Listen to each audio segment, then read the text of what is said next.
Hi friends, welcome to Arttutor.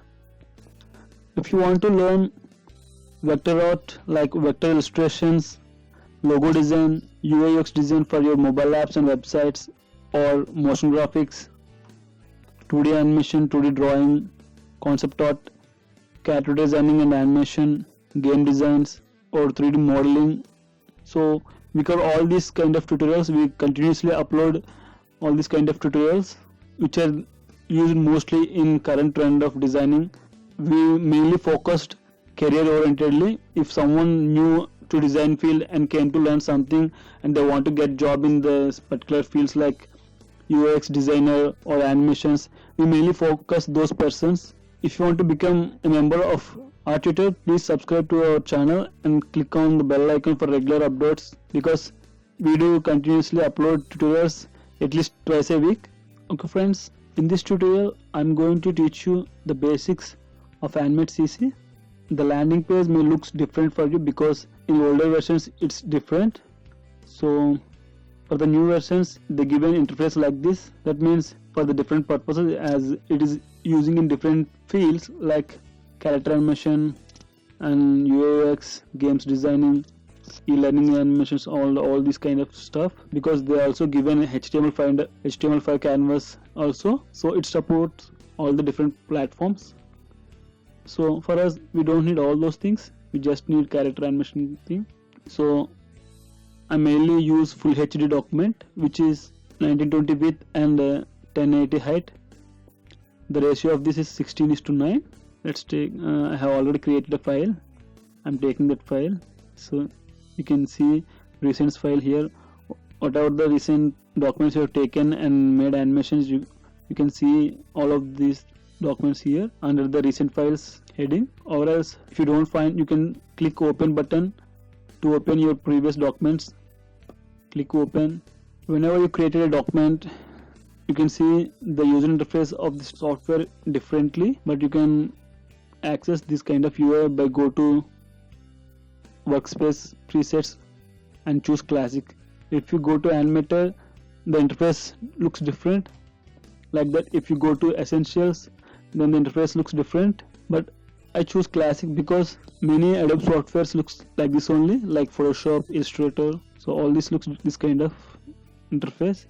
If you're already a Photoshop designer, so you can easily learn Animate CC. My primary goal of this tutorial is to teach persons who don't know designing softwares and they want to learn something and they want to animate.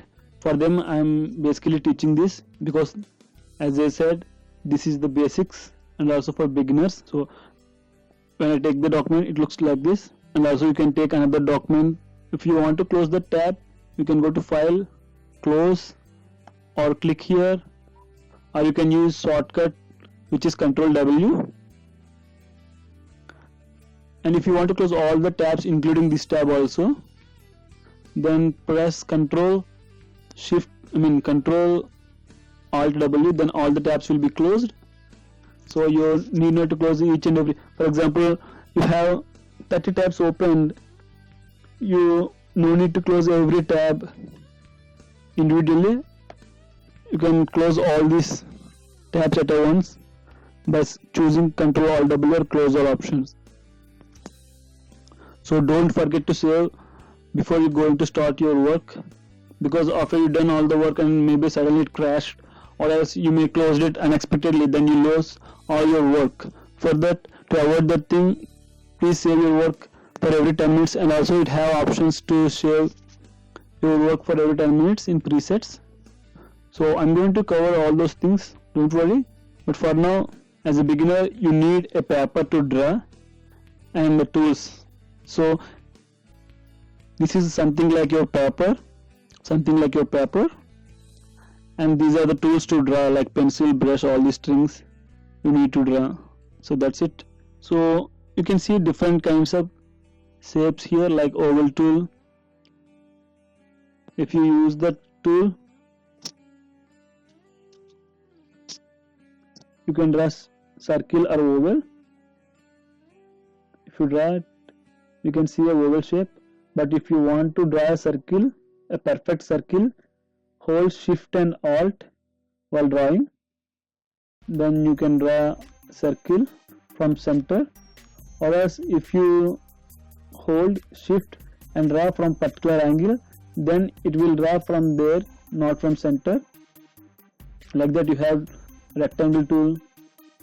This is called properties panel.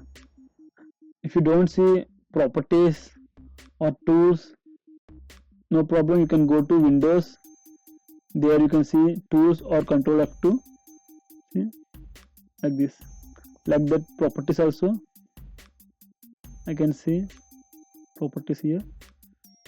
What properties panel is? Actually, whatever tool you use, you can see the properties of the tool or the shape properties, symbol properties, all these things. Anyhow, we continuously use this tool so that you will get aware of this.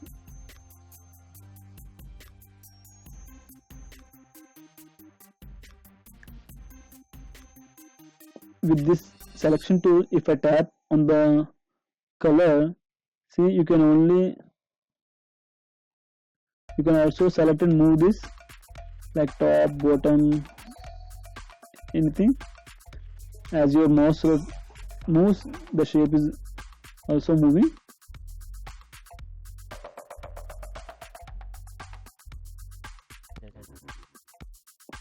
You can also select stroke by clicking on the stroke and move it, or else you can press delete button or back space button, whatever. To make the action undo, press Ctrl Z, so it will come back again. You can see the options here: undo, Ctrl Z, and repeats Ctrl Y. So you can use shortcuts for repeat action and undo action, Ctrl Z and Ctrl Y. If I want to change the color of this object, select color. Whenever select the color, in the right side you can see the color pickers are changing as per your selection. If I click on stroke, then the pencil, stroke color is highlighted. If I click on the fill color, then the fill color is highlighted. These icons are called swap colors. If you want to toggle the colors top to bottom, bottom to top, then click on this. See, now the color is swapping. And if you want to bring the colors back to black and white, click this icon. This is called magnet. Anyhow, I'll cover this later.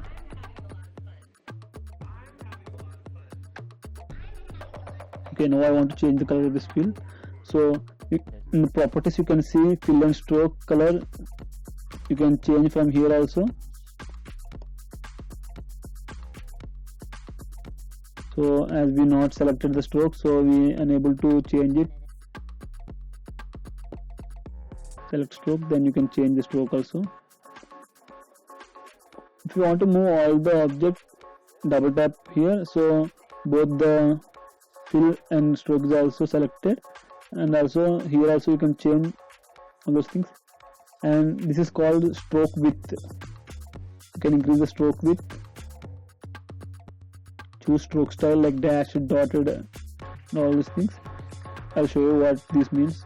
If I click on dashed, actually there is a gap between the strokes. You can't see them because the distance between the spacing between dash are very less. So if you increase that, you can see like that. Stroke width, yeah. Spacing. Okay. You can create new paintbrush from the selection also by tapping this icon.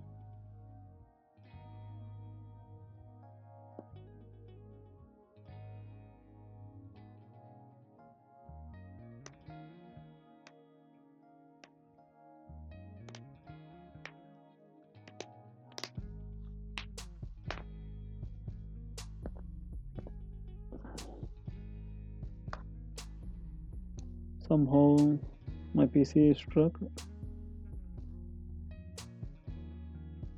Okay, the paintbrush selection is selected. Scale proportionately. Stretch between guides, that means to stretch as per your guidelines.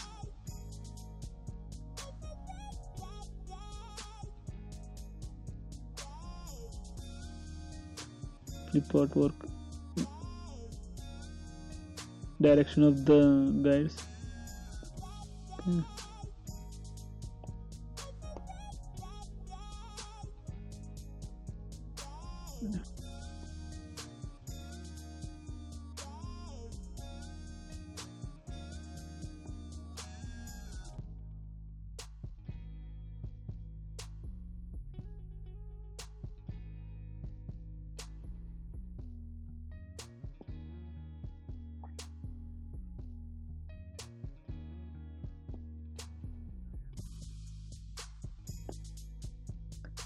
So with this selection tool, whenever you go to the edge and hover your mouse there, you can see the cursor is changing. Actually, cursor got additional symbol, indicates arc. That means you can bend the line.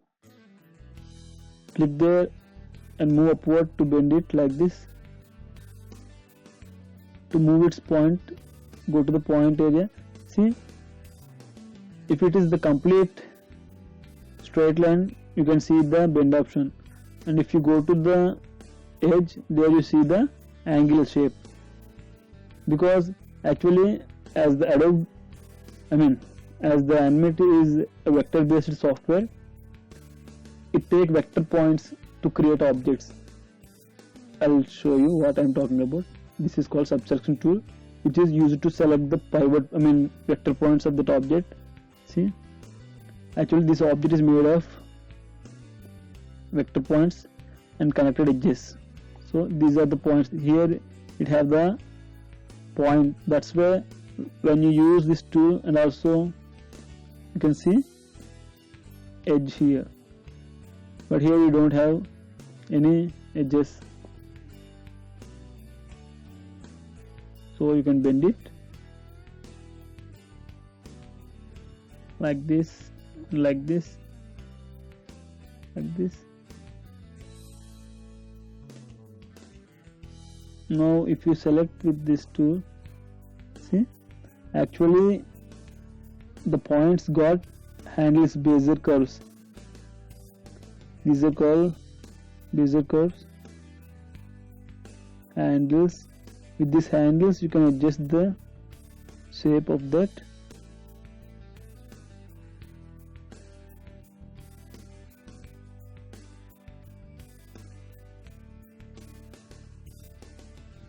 You can rotate these handles, move them, scale them. If you bring these handles close, then again it will look sharper angle, like that.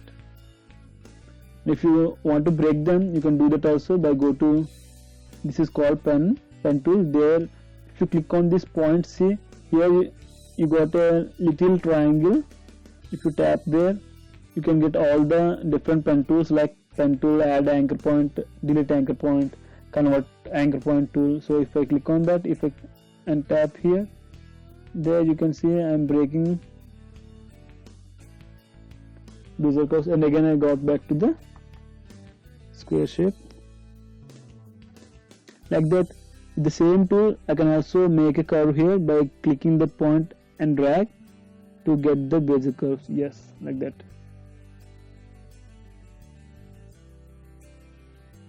Actually, whenever you're drawing something for animation, make sure to create that object with as low vector points as possible, because with the more vector points you will increase the difficulty of animation. I'll show you what I'm telling.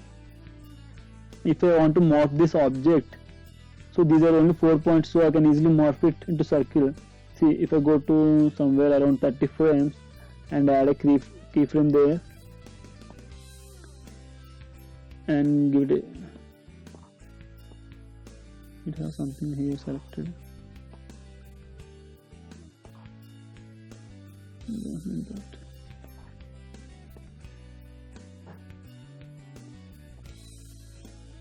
See, here another 2 points are added because I unexpectedly selected with the selection tool stroke.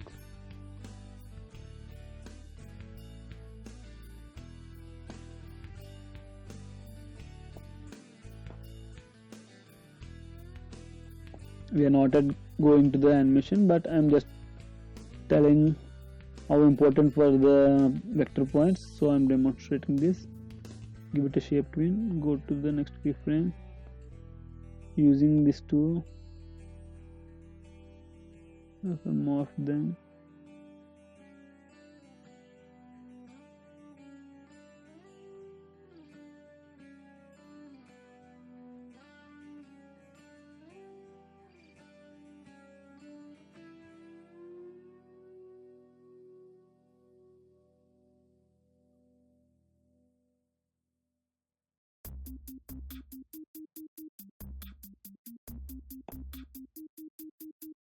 See?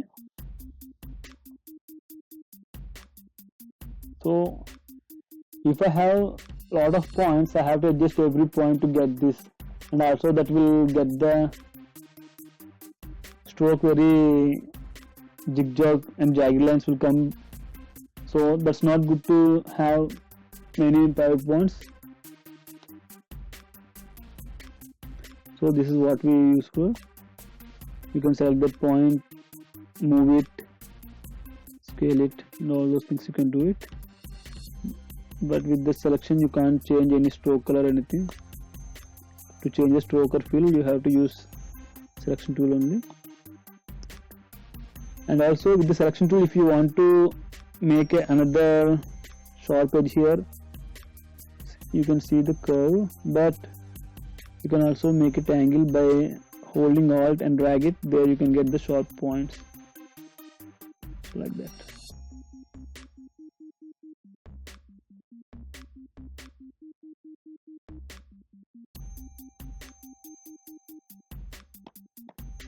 And this one is called gradient transform tool.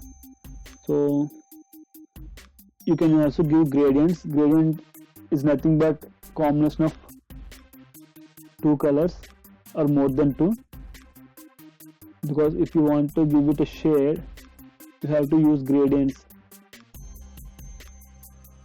I'll tell you.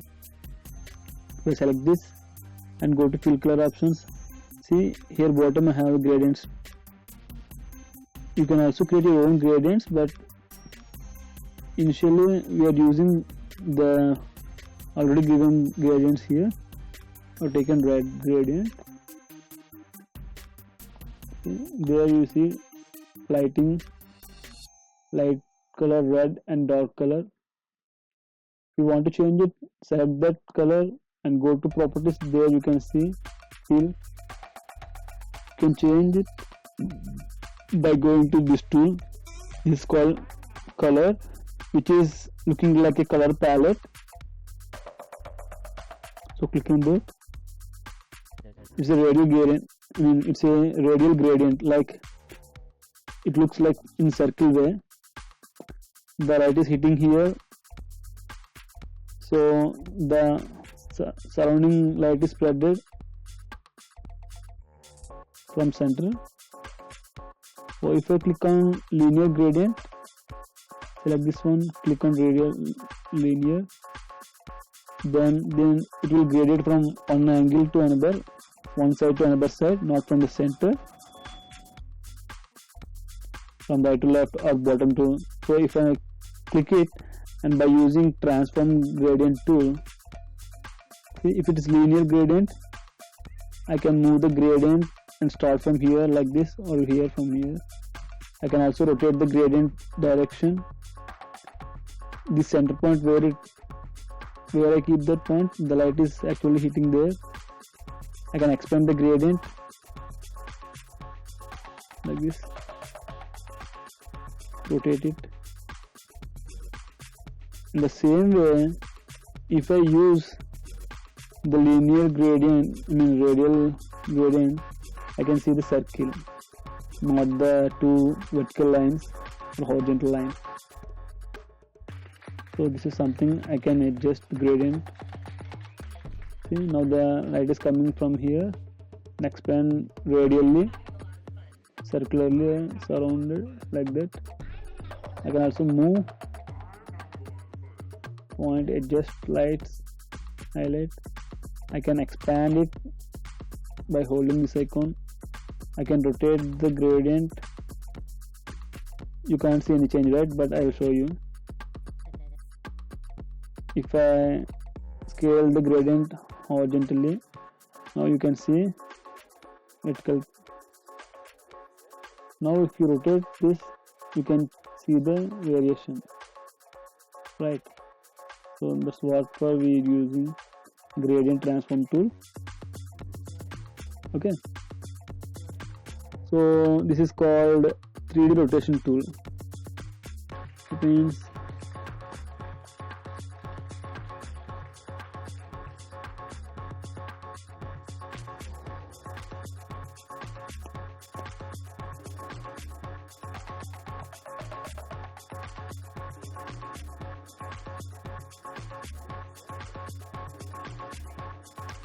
you see, actually I can't do anything with the 3D transform tool because it is not in symbol. What that means is, in Flash or Adobe Animate, actually you do animate by using symbols. We make the object symbols and create tweens to move them, and in that way we will give the objects motion and animate them. So I'll tell you. To create a new layer, all the objects, actually it's a single object, so not a problem to. If I draw another thing here, see, I'll demo it.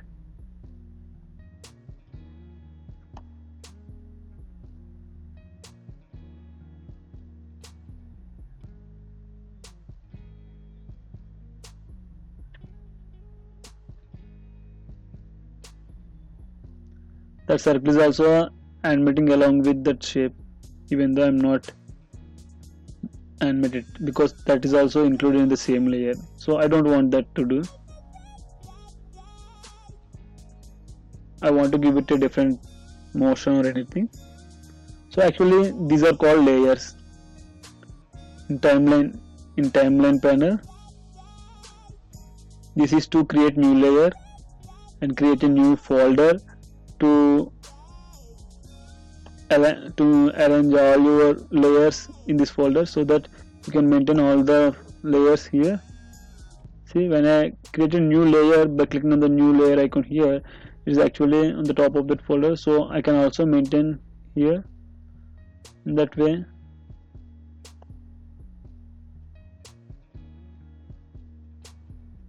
Actually the folder contains nothing because they are outside of the folders. If I drag into that folder, so they are part of the folder, so I can hide them by just, so this is called visible or hide. There you see eye icon, show or hide all layers.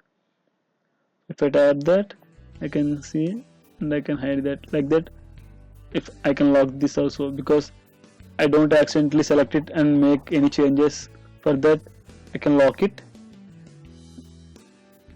So if I have another object above this and I'm animating it, I may accidentally click this one also. To avoid that, I can lock it, the complete folder, or else you can individually select this.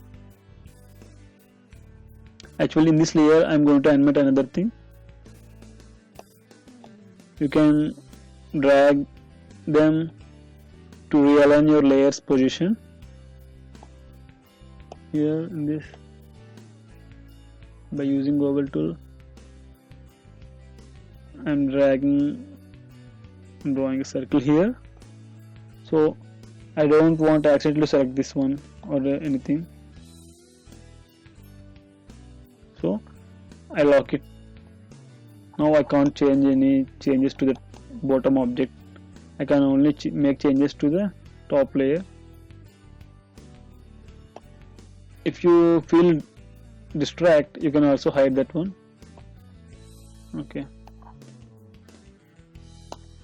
now I'll tell you why it's not moving, because it's not a symbol. To create its symbol, right click on that,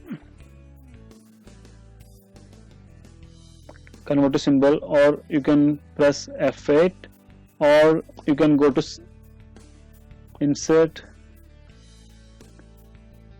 new symbol, make it move keep. Button is used for on click events things, so we don't need that. For any 2D animations, we mostly use graphic symbol for character animations. So okay, for now I use movie clip, name it circle. You can go to advanced options, enable guides for 9 slicing. These are all for developers, game developers, not for animators. Of course, if you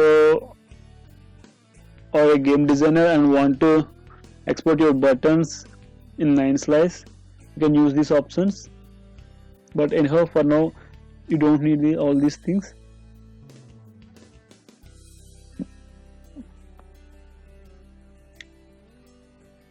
Now the folder is library root. That means when you create a symbol, it will go to the library. There it is, library.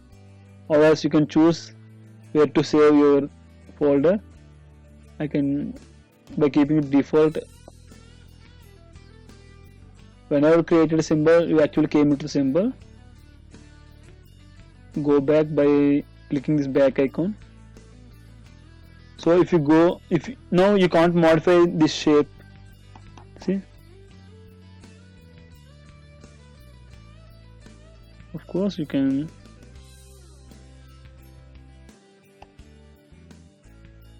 If you double tap on that, now we are actually in the drawing object. No,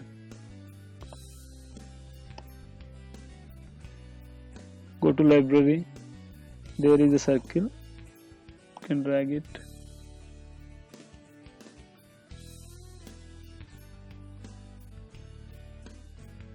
Something mistake we made.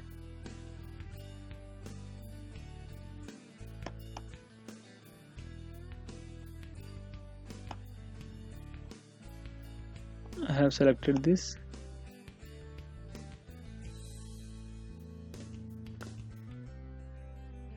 Convert to symbol, name it circle, register point center, you can keep bottom or anything.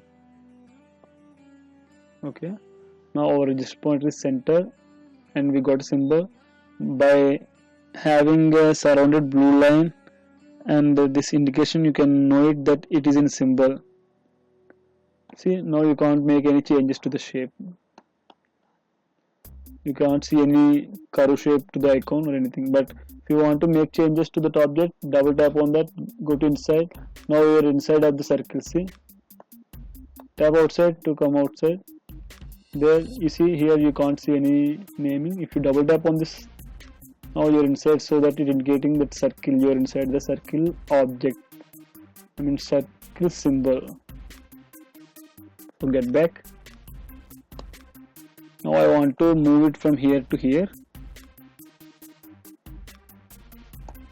or else I want to rotate in a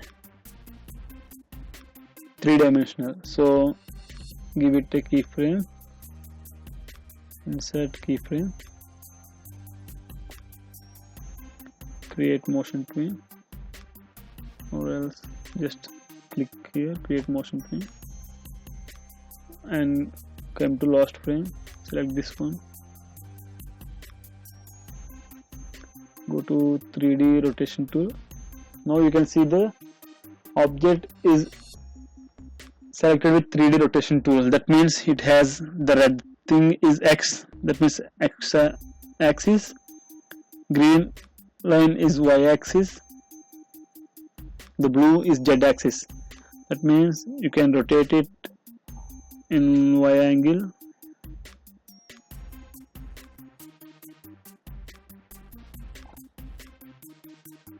please stop the magnet so that it will not snap. Now you can see, and the x-axis, the y-axis also.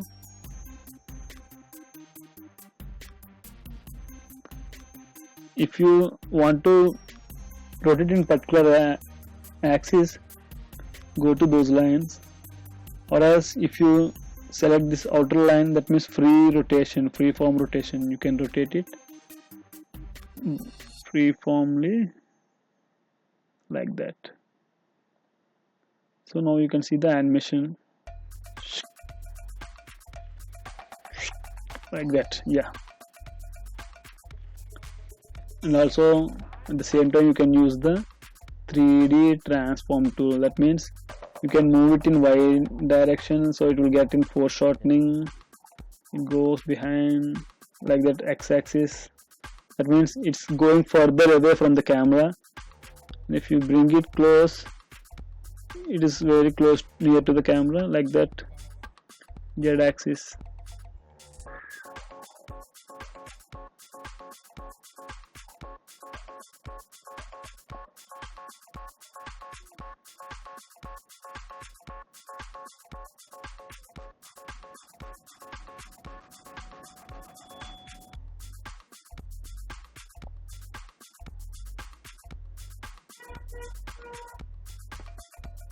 Or else you can simply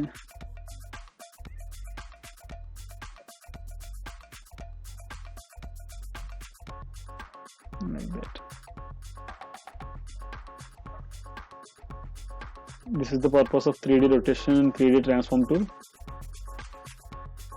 This is called laser tool, which is used to draw and also select, just like in Photoshop. I'll show you.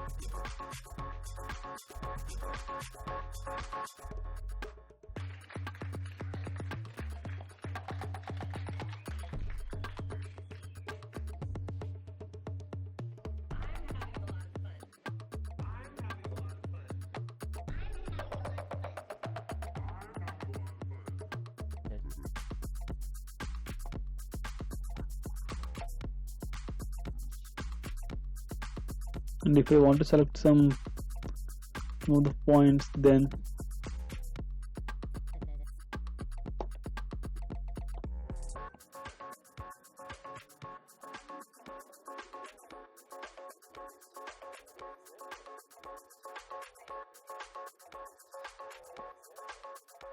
okay, if I want to select some area,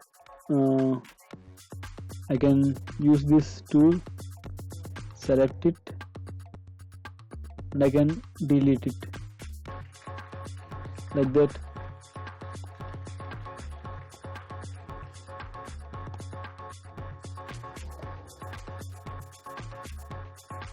Here it is called paint bucket tool, which is used to fill the color inside the stroke like that. Double select to delete it. By using laser tool, I can draw inside a shape.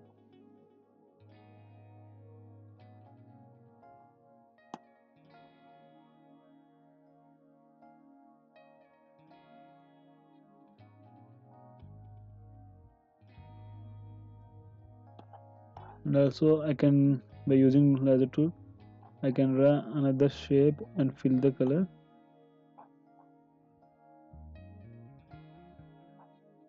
So that I can quickly create bushes or any objects. I can draw inside the color like this.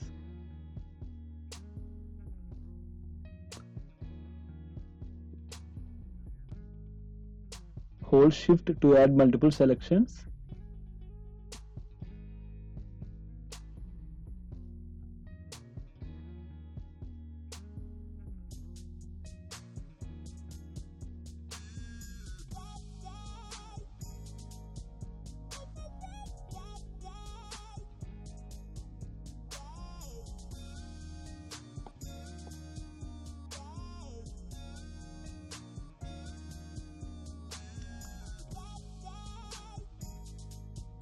So polygon lasso tool is just like to, it's not a freeform tool. You have to key points everywhere to draw with that. But lasso tool is not like that. It's a freeform. You can draw freely without putting points everywhere. This is magic wand. With that magic wand, you can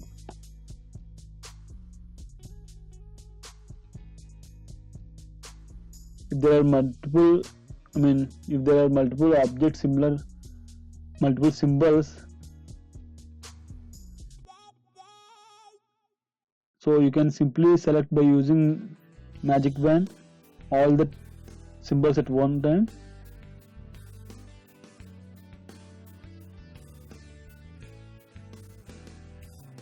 So this is pen tool.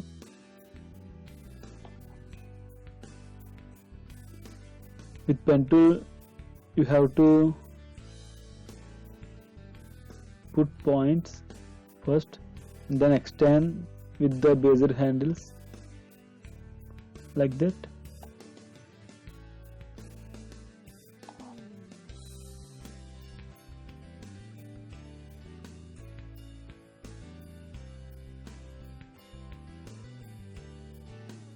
You can adjust them with the subselection tool.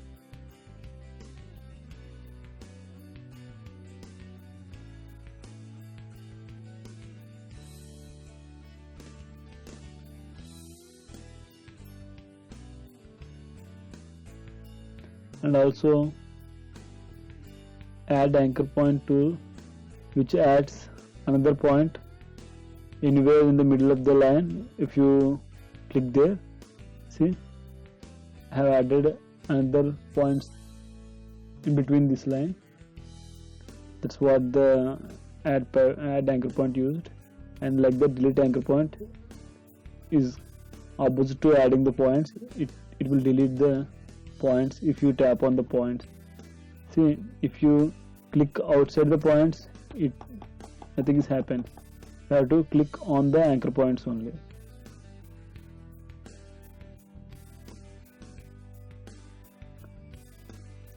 Text tool is used to type text, just like in MS Word, PowerPoint, or Photoshop, anything.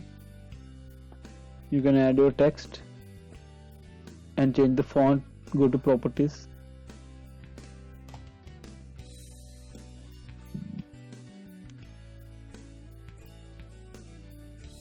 you can change the font color from here and size, and also font family also.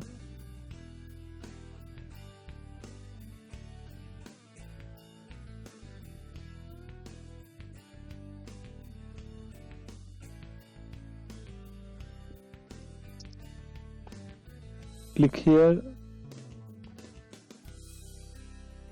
go to character and click here. Use your arrows, top and bottom arrows, upwards and downwards, so that it will toggle the fonts.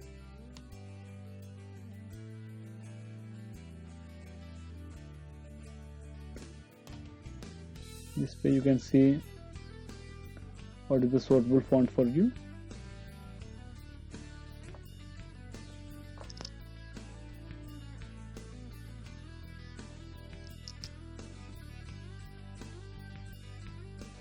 And also this is single line, but what if there are multiple lines?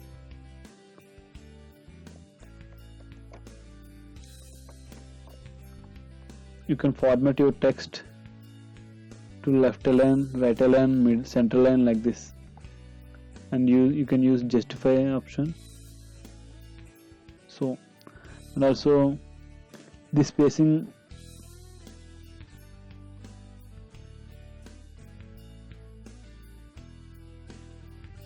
and for vertical spacing, line height, you can increase this line height, increase margins.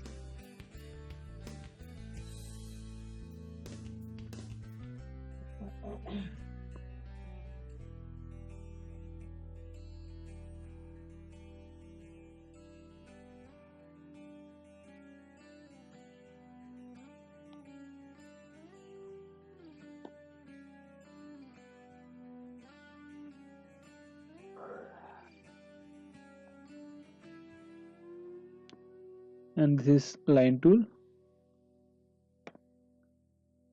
You can use this to draw hard shape kind of objects, just like that, and by bending the line you can create more shapes from that.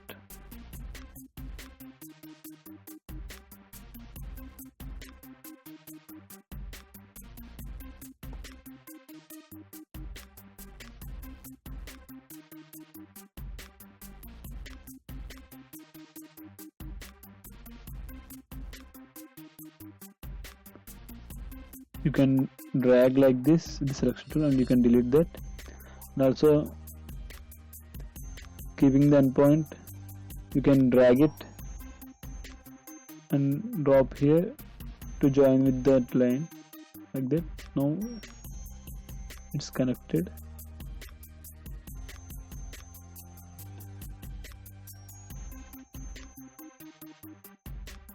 Here actually the line has broken, but you can barely see the thing.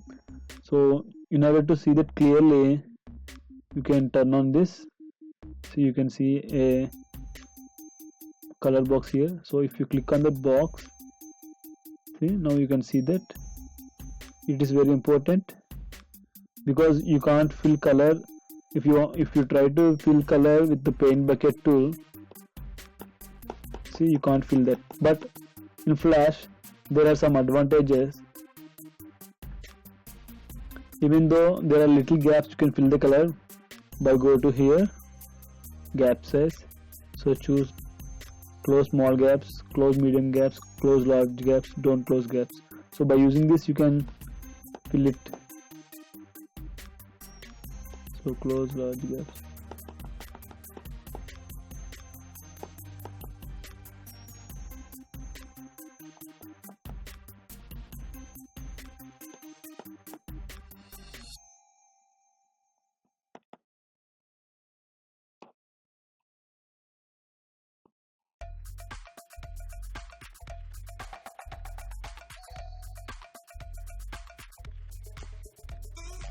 So actually I didn't mention them.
See, now it's filled.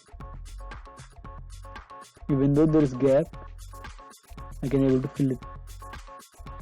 But if the don't close gaps is enabled, you can't fill that color. So for that, be very careful while you're drawing with lines and joining them. If you can't see while your stroke is thick, you can't see, you always go to here and make them transparent to see like this.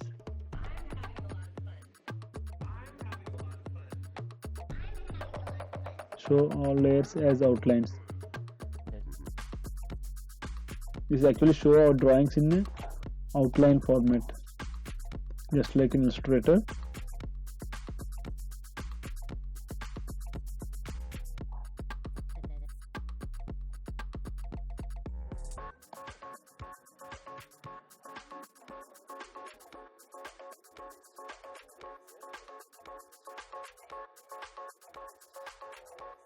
Actually, this line tool is very important for 2D animators, because Actually now we are using softwares, but in earlier days actually what they'll do is they do animation in paper and they'll do cleanup in Flash. That means they scan all those animated papers and bring those to Flash in a keyframes, and then they'll trace every drawing and make that cleanup.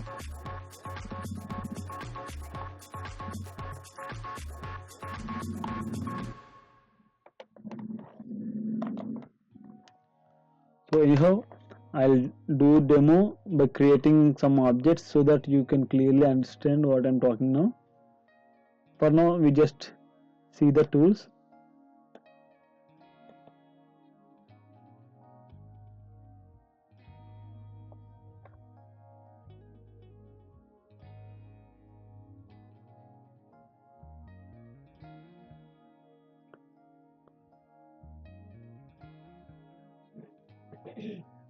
Now I'll show you what is the difference between rectangle tool and rectangle primitive tool. If I draw with rectangle primitive, see, I don't need to double tap on every object, but if I tap on that, it's selected, so I can change stroke as well as fill also. If I want, I can hide the stroke by clicking this icon here, and also I can give some rounded radius to that, like that, opposite. See, but with the rectangle tool we can't do that.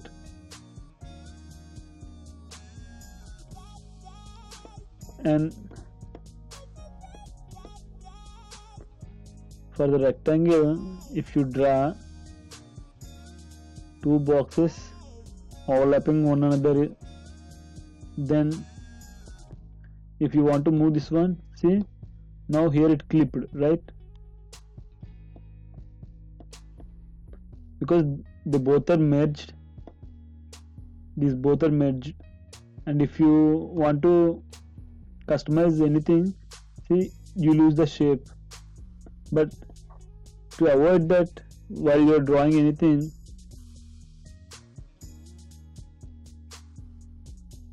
you will not get the problem with the primitive rectangles. I have drawn another box over the blue, but they remain the both individual. They're both individual shapes now. That is the plus point. It's same for vowel primitive also.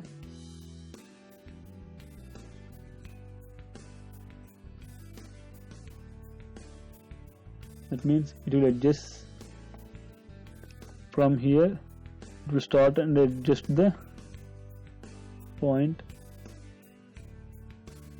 See, this is what is happening here also. If I adjust this,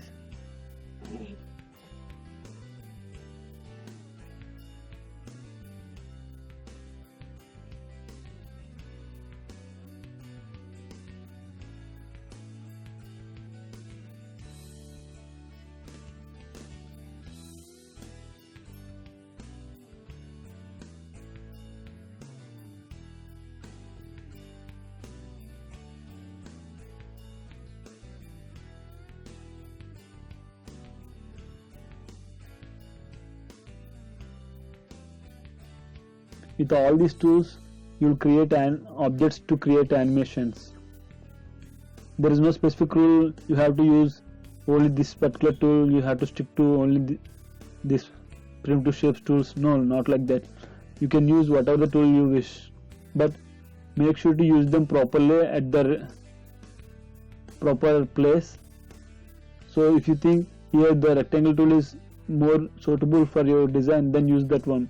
Or else if it's here it is easy to draw with the pencil, then go to the pencil tool. So don't particularly stick to just one tool. Or in some people in the industry, they still used to draw with the lines and they will bend, so it will take a lot of time to trace one object.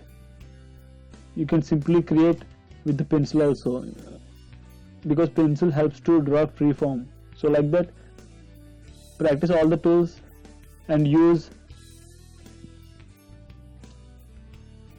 well whatever it.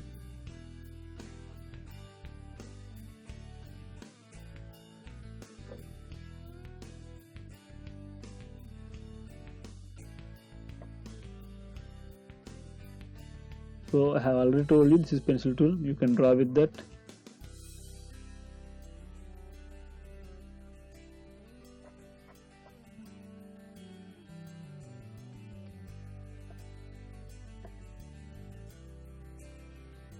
So when you go to the pencil tool, here the properties are changed. This cap is called round non-square. That means if you draw a line, you can see the edge is rounded, right? But if the cap is square, it is sharp, not rounded.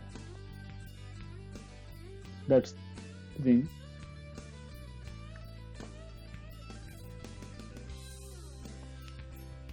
None, it will look plain.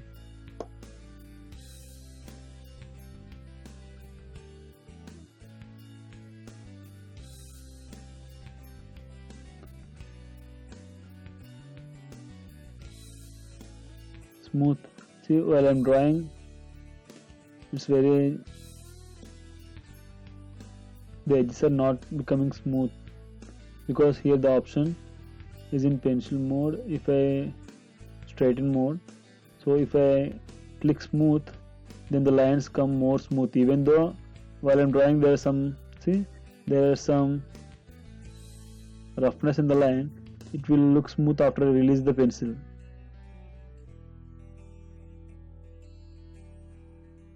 And also you can increase the smoothness from low to high so that it will become more smooth.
This is called brush tool.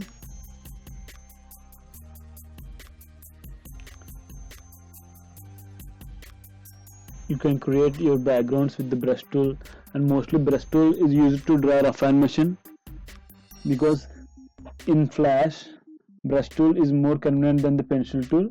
Pencil is mostly used to, create clean drawings, clean up or tracing objects, but to draw with the pencil it's a little bit difficult because the lines become, but whereas with the brush tool has some advantages here. If you take the brush tool, there are some brush options, brush size,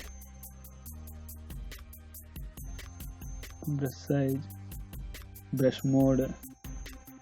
So I'll tell you this later. So this is the pen pressure.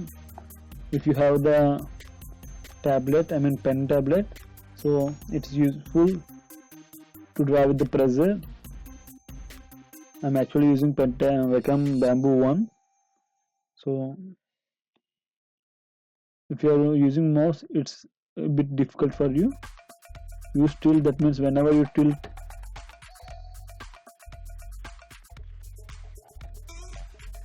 that will get the thick and thin based on your drawing.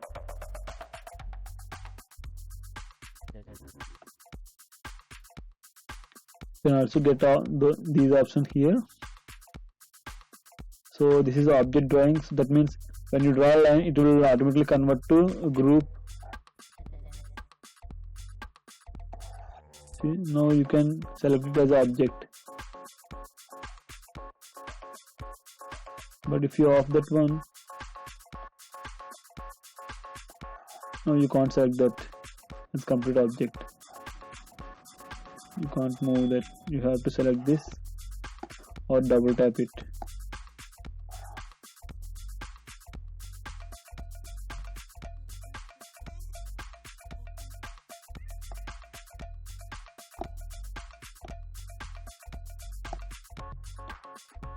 Increase the size. Now you can see that.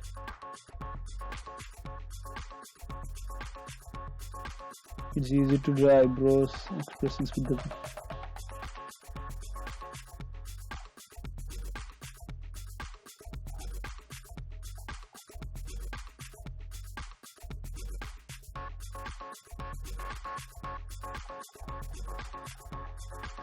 website. Now I want to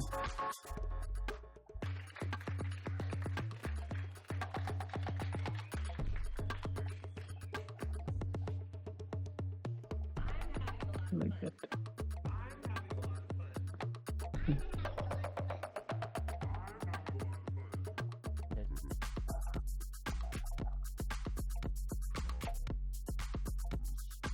You can draw trees.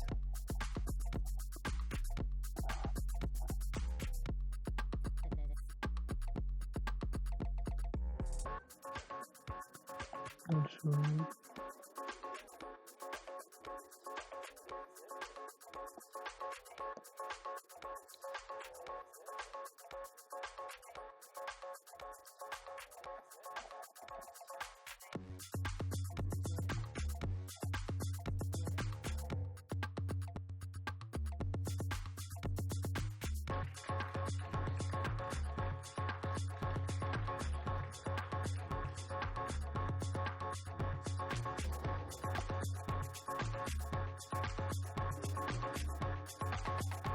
So this is the bone tool. I'll show you how it will use.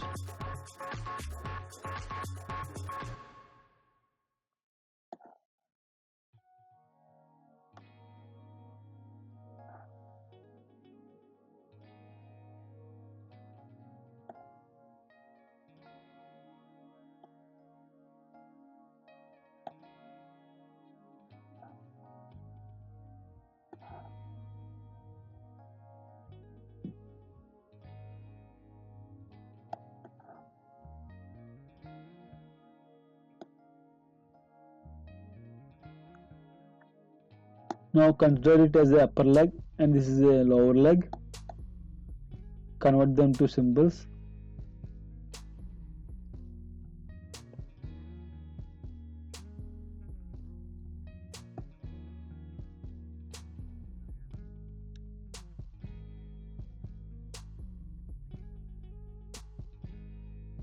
Okay.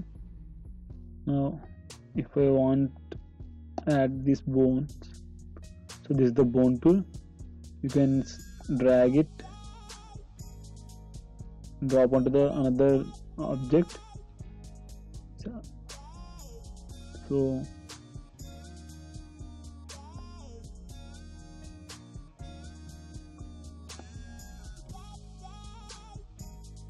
see, now this lower object is linked with this upper object with the bone.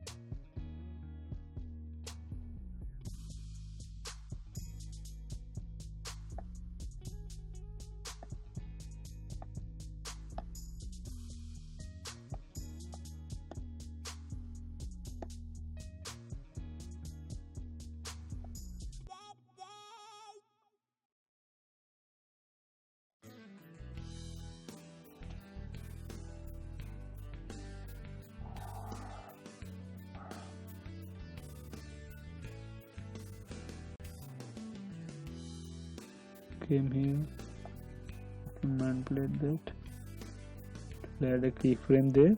So now you see it will animate like this.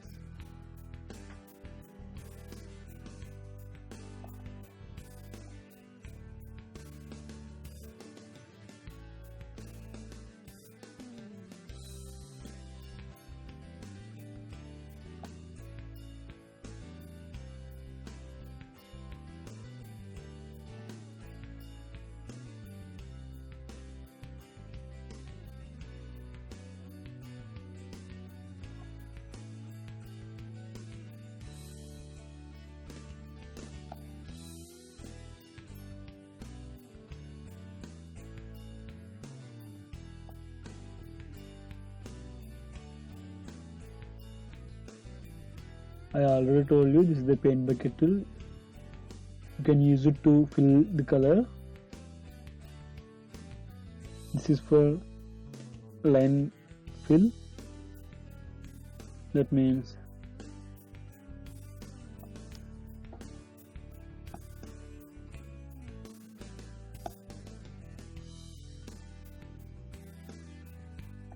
if I draw something and now I filled it,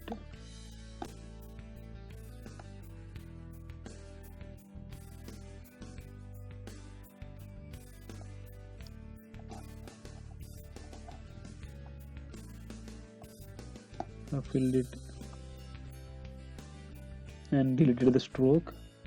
But again, if I want the stroke for this, you can't give it by adding color, but with the ink tool, ink bottle tool, go to ink bottle tool, choose your stroke color and click on the shape. If you click on the edges, it will add only to the particular part, but if you click on the center of that object, see it have added to the entire object. So that's what it used for. This is called eyedropper tool. That means if you want to pick a color from something, you can use that and pick the color.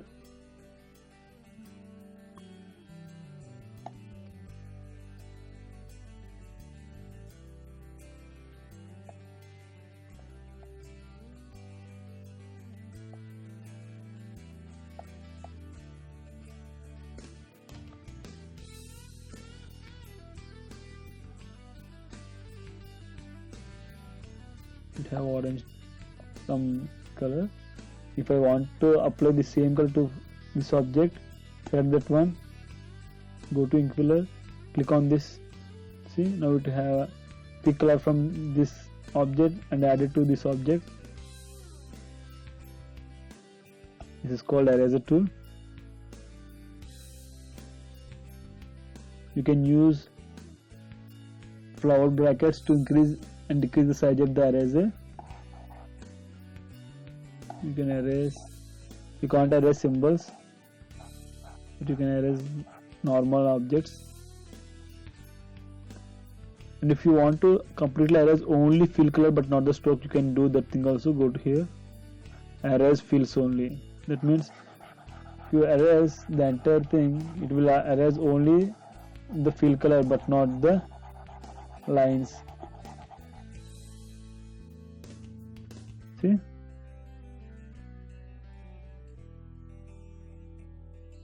Like that, you can erase only lines but not the fill colors.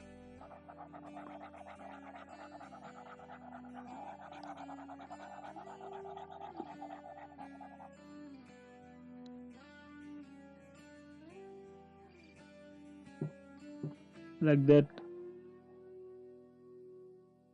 erase inside.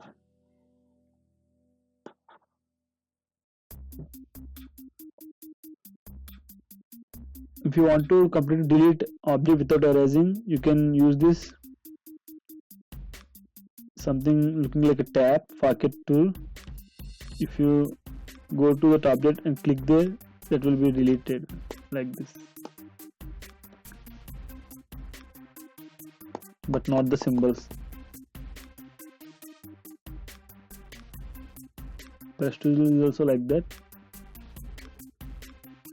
if you want to draw only inside of this tool, see, but by default with the brush tool you can draw anywhere.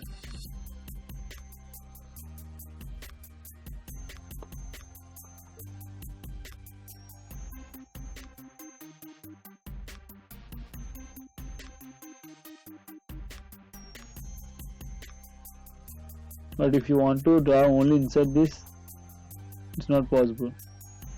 But you can go to here, paint fields,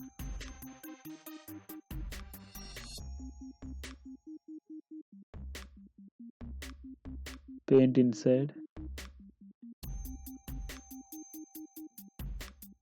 See, that's how you can do.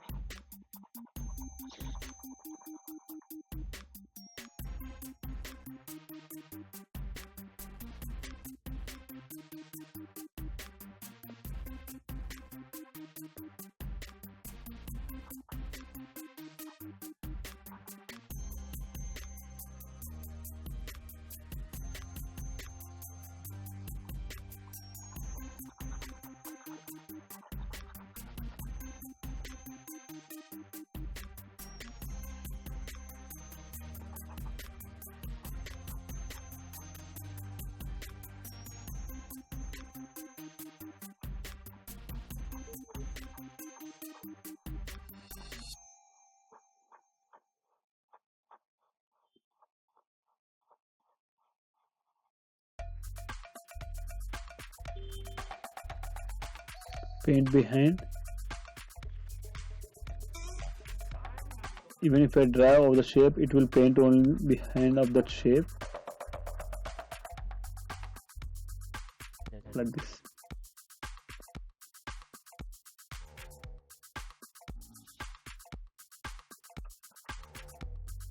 You can't draw because nothing has selected. If I select something and now I can draw,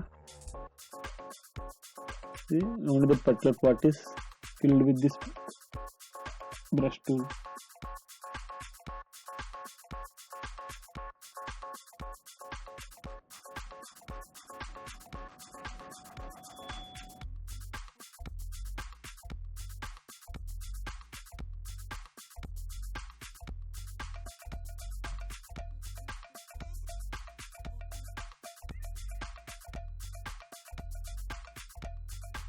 This is called width tool. So if I draw something, if I draw a line and I want some thick and thin areas between that, go on to the stroke. Whenever you with the stroke width tool, your mouse is over that stroke, you can see a point there and that line is selected. So that means wherever you want to increase, tap there and drag it. Like that you can make different shapes with single stroke.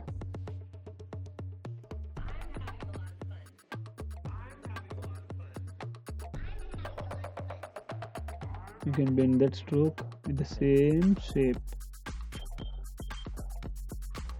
So that is easy for you. In older versions of the Flash, these options are not available.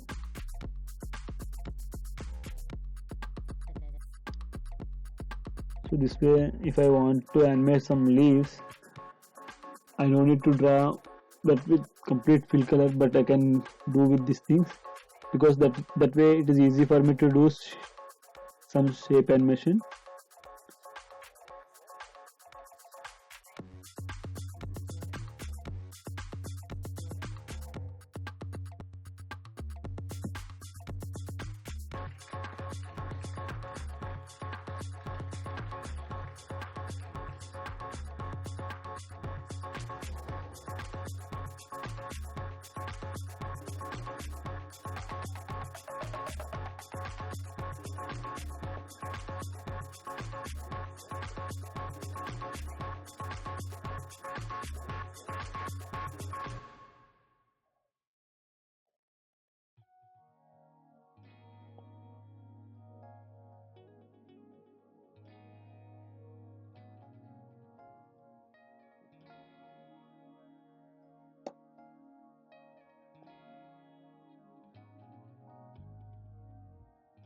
If I select that stroke and go to the properties, I can see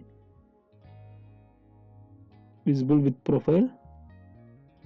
By default, the Flash has given some profiles, all these things, but you can create your own. Actually, I want to save it as a preset. For that, after I have given some widths by using the width tool, now I can click on this add to profiles and name it so with profile 1.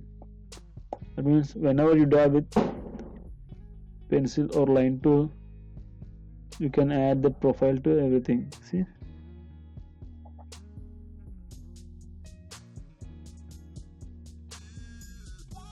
decrease the stroke size, and I want to draw some leaves or plants. See, it's very easy to create backgrounds with these things.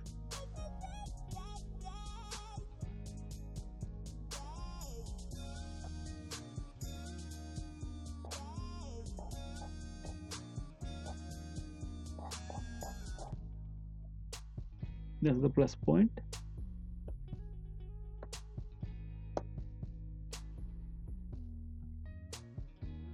Now I have deleted all those things.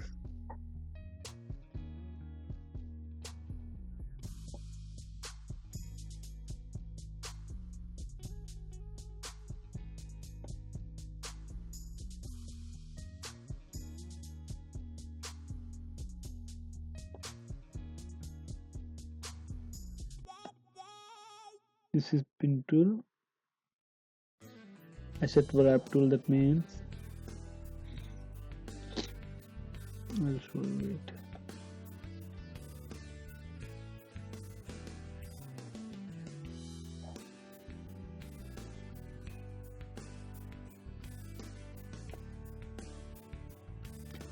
So I created some object and I want to animate it. To bend it, I can use this tool. See, whenever I tap there, they have added some mesh. It is more useful to animate the raster graphics. That means any photo or anything that you want to animate, you can bring them here, and by using puppet wrap you can animate them.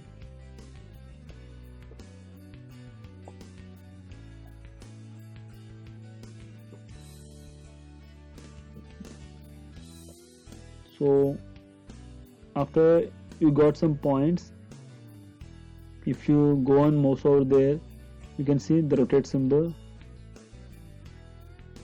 You can rotate that.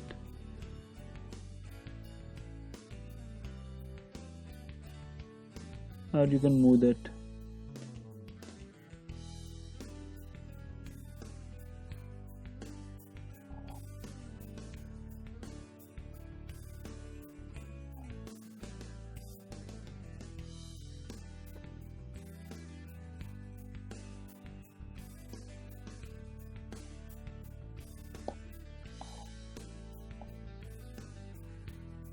Just like in Photoshop and Illustrator and in After Effects, this is same puppet wrap tool.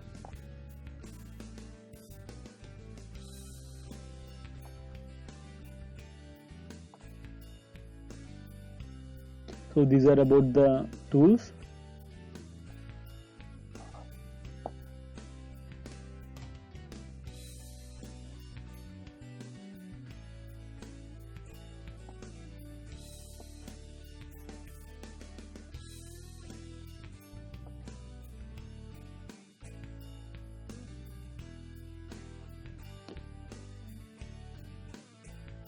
With a have line profile, I have drawn something. It's actually line, but if I want to convert it as a shape, fill shape, not the stroke. For that, select that one, go to modify, shape, convert lines to fills. Now it's no more stroke, it's a fill color. Okay.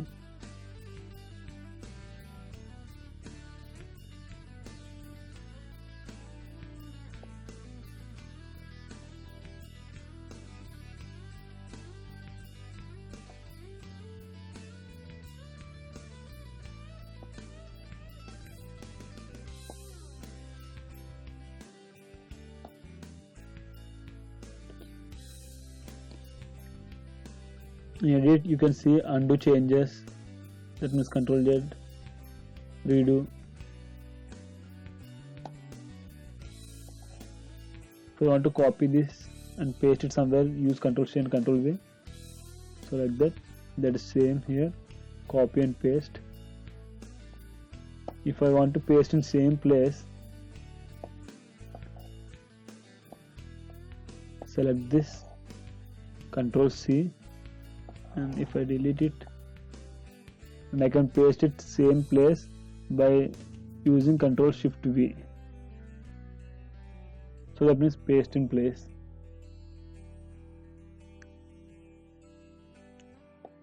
Backspace, like that.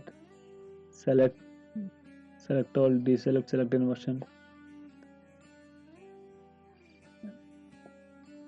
If I selected this particular part, but I want to deselect, select the inversion. For that, go to edit, invert selection.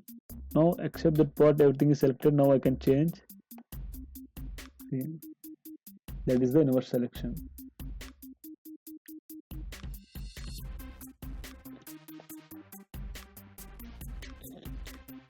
It's for text.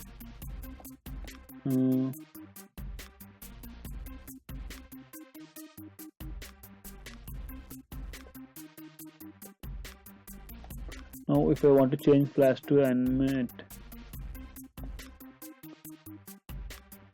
I have used it more than once, so I can't edit every text, but instead that I can go to edit, find and replace, find flash, and then replace that with animate. Now replace means that will only replace one selected object, but if I click replace all, it will replace everything. See, now wherever there is flash written, it has changed into animate. It's very cool. You can find this tool more useful when you're designing something, some graphic related, web related content, and if there are some textual changes, so without your back pain you can simply make that change by using the find replace. Timeline, remove frames, copy frames, clear frames, duplicate. So all this related to this thing. See, actually this is the frame, complete frame. This is the timeline extended from here. There is no keyframe, only single keyframe. But what if I want this keyframe to copy here? I can Ctrl C. I can add that to the layer by using Ctrl V. That's one option.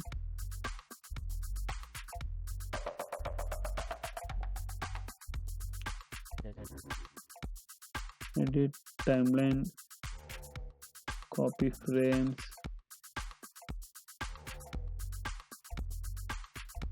edit timeline, paste frames.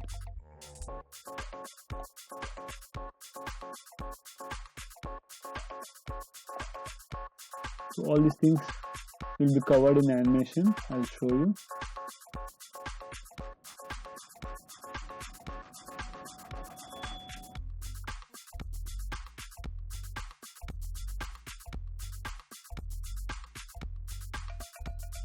So these are the preferences related to user interface.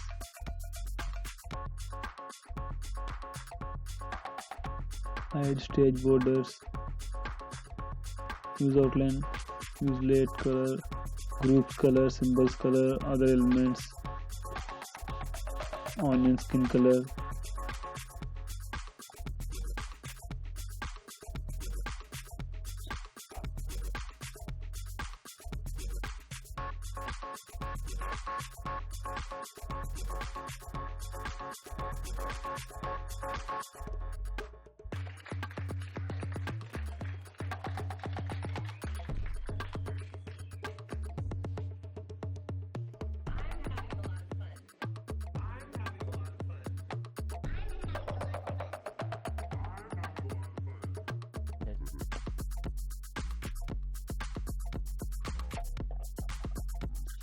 So here the option is paint normal.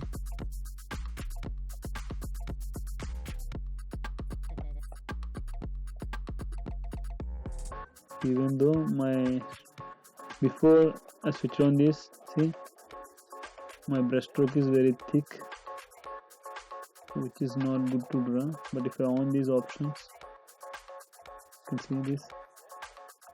Now I have drawn another keyframe here. To insert a keyframe, right click wherever you want on the timeline, insert keyframe. That means your object is with another keyframe. You can now move it, rotate it, or you can do anything. See, now you have two keyframes.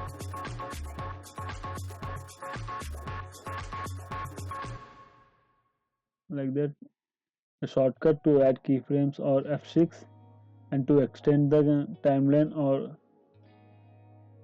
increase the timeline from here to here, you can select this and press F5. See, you can increase the timeline. If I not select anything, now if I select a particular layer, only that layer timeline will be increased. But if I not select anything, then every layer timeline will increase. See, now along with this, the bottom layer, the upper layer timeline will also increase.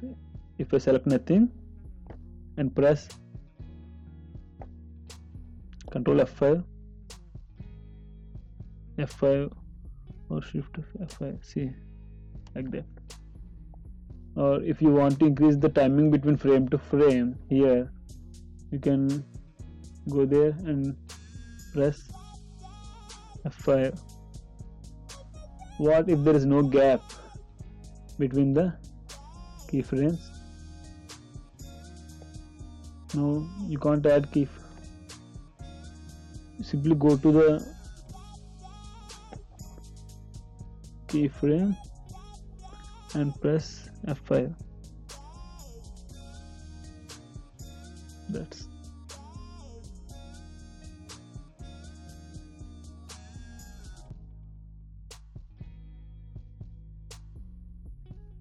and also you can simply add keyframe by select the frame and move this. Whenever you move it, automatically there will be keyframe added. Not like that. Okay, it's not like in After Effects.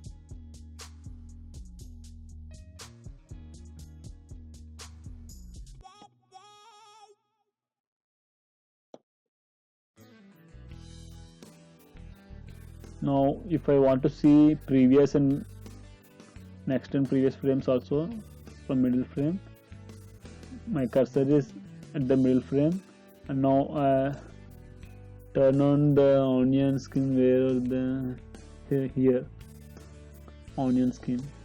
So now I can see onion skin colors are here. These are the, if my keyframes are up to here, I can drag it here. Until its range, you can only see the onion skin until to its brackets range.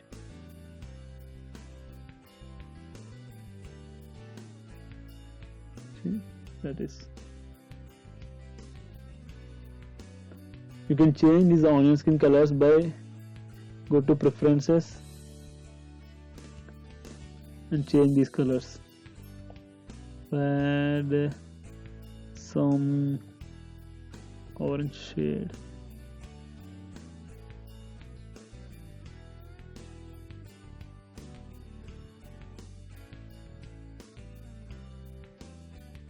See, now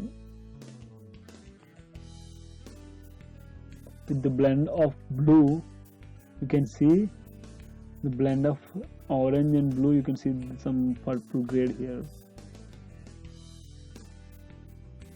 and you can also change your group color also. What is the group actually? So I want to select it. See, if I draw above this object, because they are only primitive shapes, oval and rectangle, not every shape is primitive. So if I duplicate this by selected it, hold Alt and drag it, and if I modify it, now you can see it will clip some object.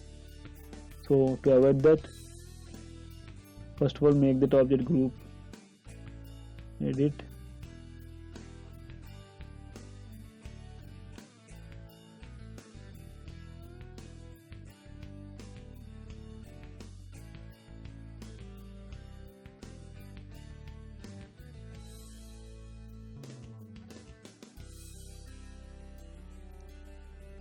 click,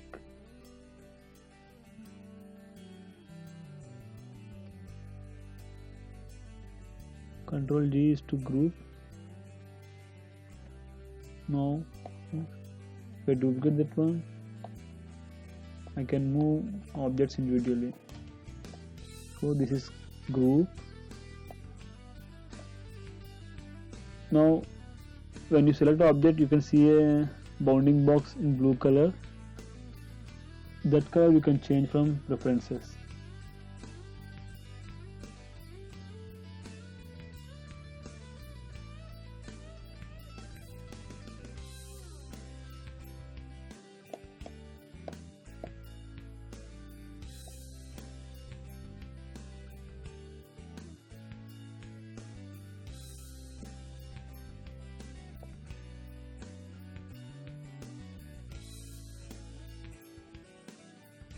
Use custom color.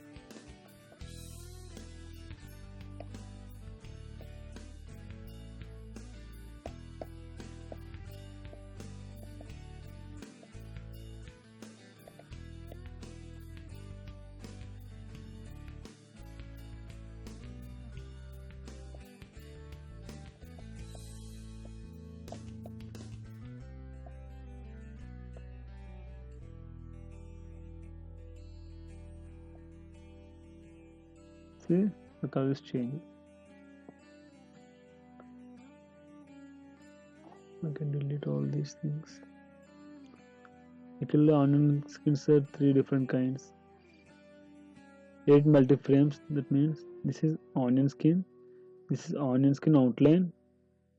That means if you on this one, you can see the object as it is drawn or created, but if you on this, you can see only the outline, not the shape exactly. But if you on this, you can edit any object, or you can move it.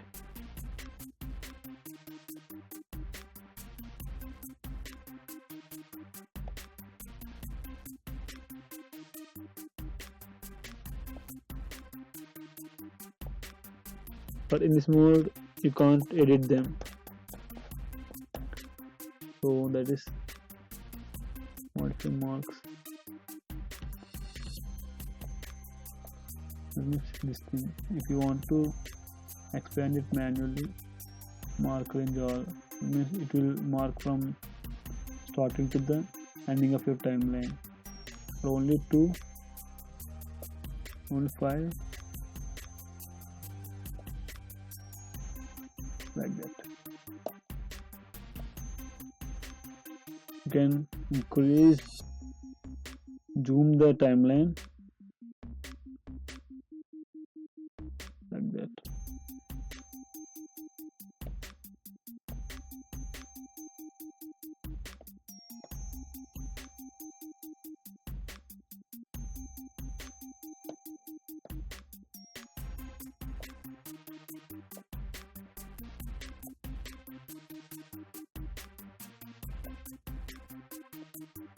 This is to step forward to next frame, step backward to previous frame.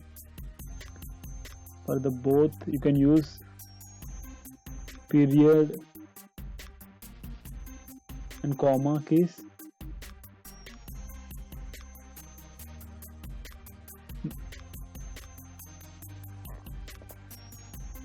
This is play, you can play it.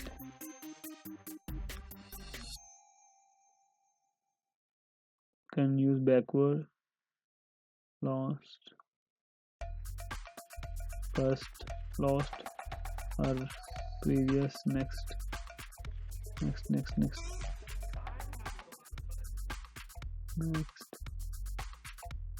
So these are the keys.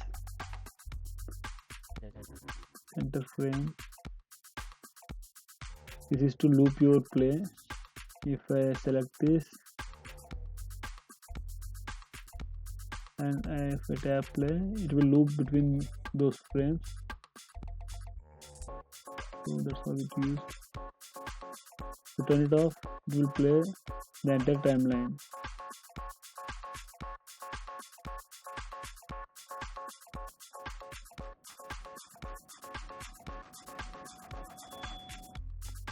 So this is to create gradients. If I draw something,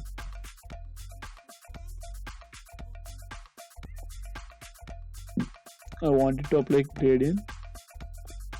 Go to linear gradient, then you see gradation colors for that. This is to pick a color, select that one. You have to select this little triangle kind of shape, or else you can't apply the color for that. This one. Okay. You have applied the gradient for that. You use radial, the same colors will convert it into radial. Reflect colors, linear. Actually here is the dark orange and here is the very yellowish orange.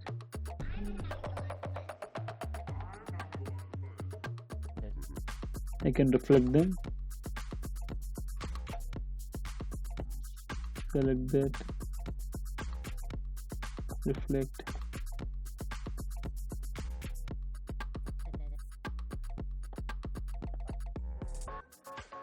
See? The color is reflecting.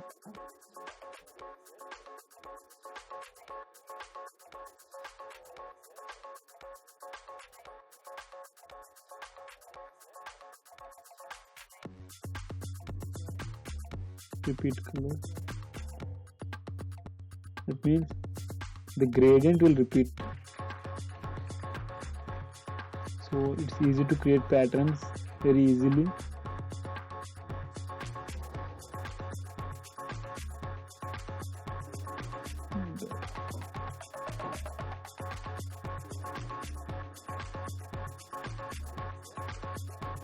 This is to align objects.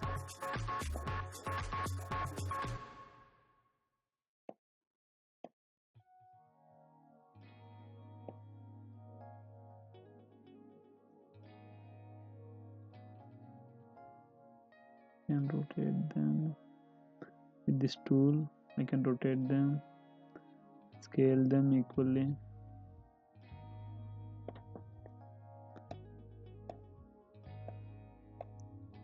This now I want to align them. Align to middle, align to bottom, align to middle. Distribute them horizontally. Like that.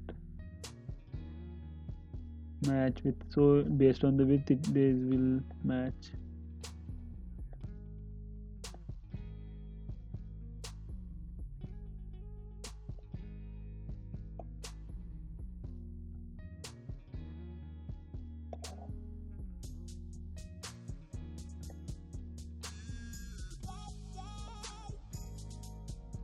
That's how align tool used. So I made them different shapes if I want to make them unique. go to align, tap this thing. If I want to align them to stage, now I use the scale to fit into the stage.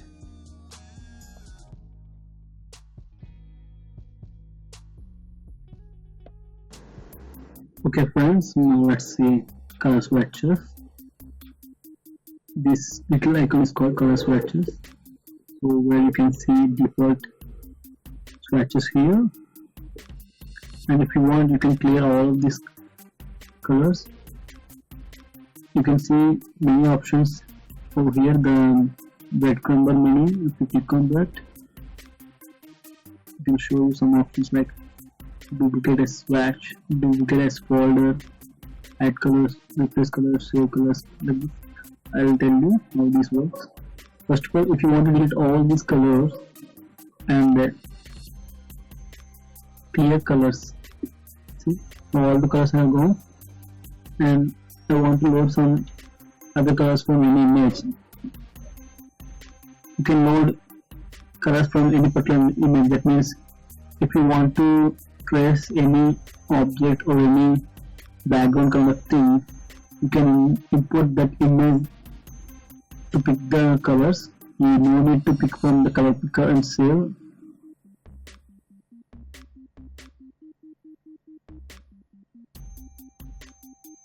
Replace colors, load the replace colors, then it asks import color swatch. All formats you can use, and mid color set, GIF or anything out of that thing. I pick from a random image.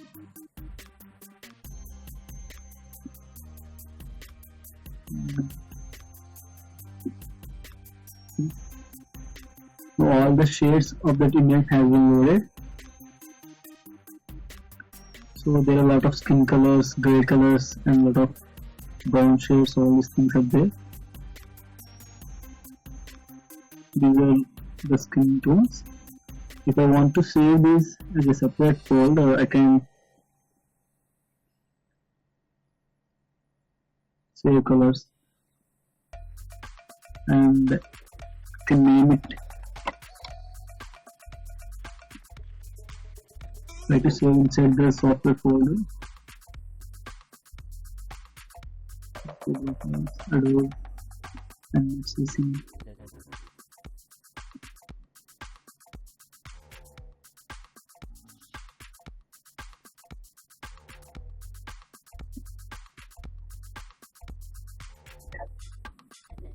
Okay, here I can save. You save it anywhere.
Colors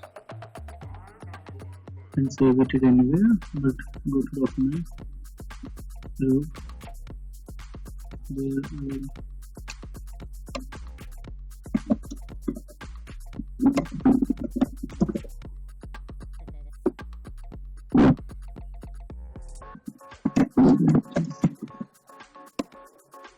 skin tones, animate skin tone. Okay. If I want, I can delete all these things. Clear colors. If I need, I can load default colors, and also I can add colors on the fire skin tones. So along with the default colors, the skin tones are also added. This way you can manage your color swatches.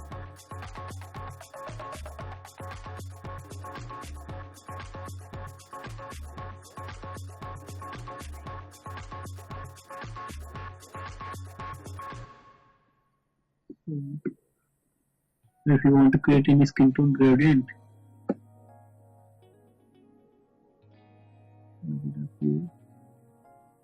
it will open swatches panel. There I can pick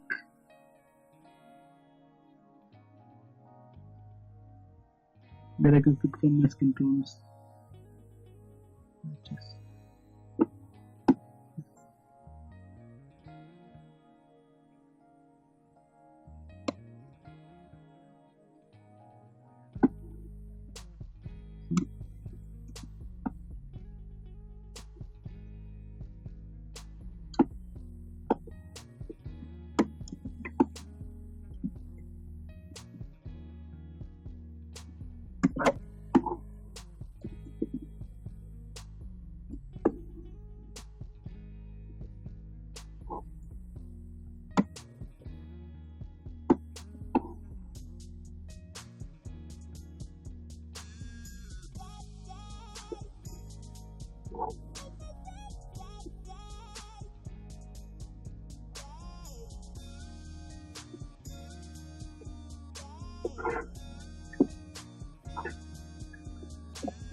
Okay friends, now let's make a simple bouncing ball animation. Actually, to do animation there are a lot of principles involved. Like the animation, mainly there are 12 principles,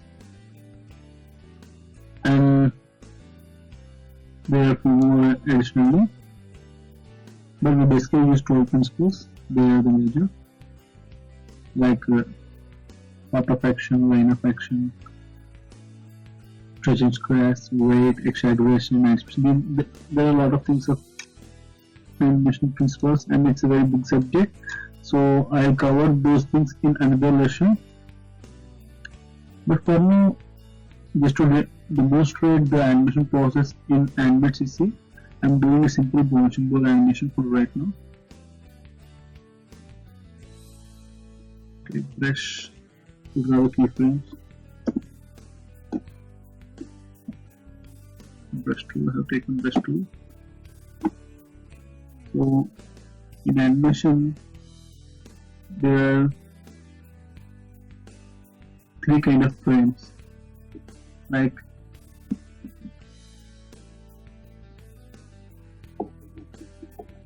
keyframes,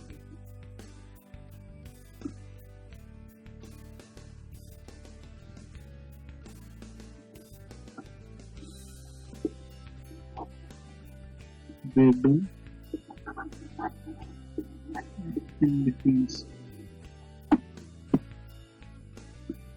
Keyframes are the major frames, like major poses. They are indicated like this: 1.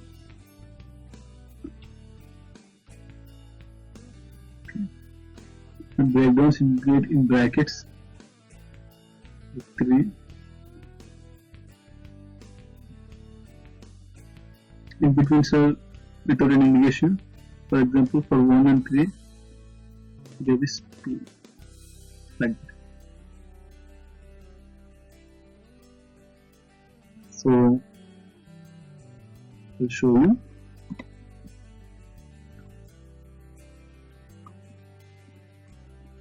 Take for example, a coin rolling animation. Oops.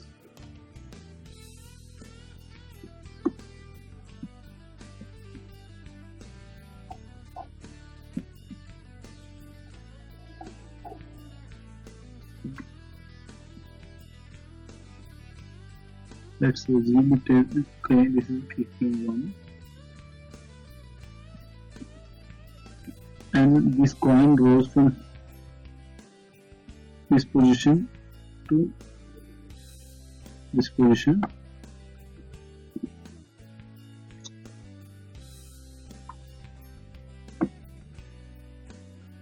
Let's say this, for example, 9. So brush weighting from here to here. This is the breaking point. Let's say 5. This is the breakdown. Breakdown. Okay.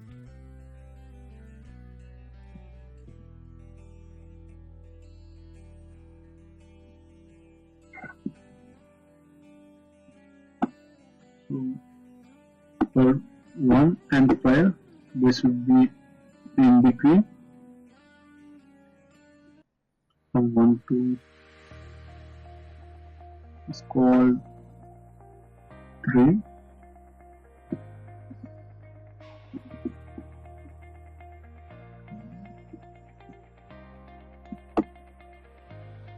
From 3 to 1, I think you can guess it.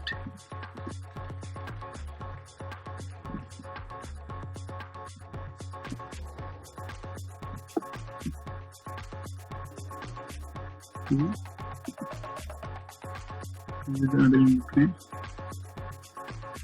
And for 3 and 12,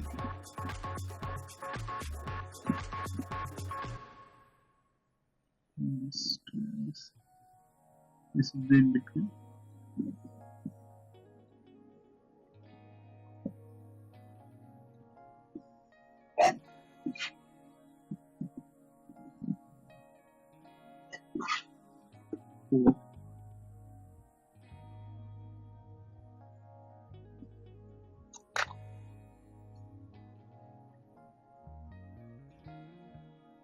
Like that. From 5 to 9, it was 7. 7. From 5 to 7, 6.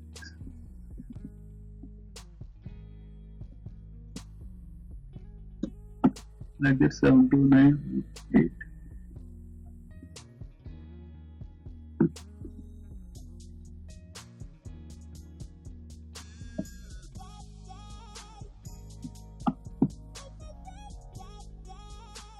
Okay, this is how timeline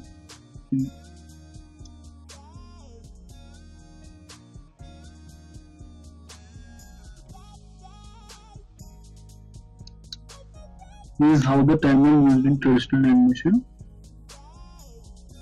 Okay, now let's make it a movable.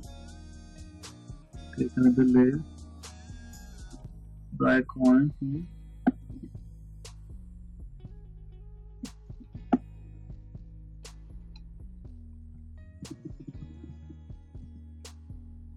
add a keyframe. Okay.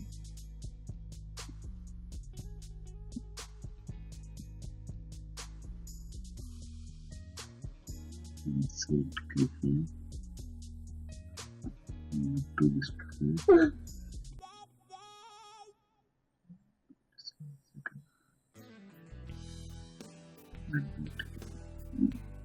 F6 for keyframe to this place. Another keyframe. Picking up.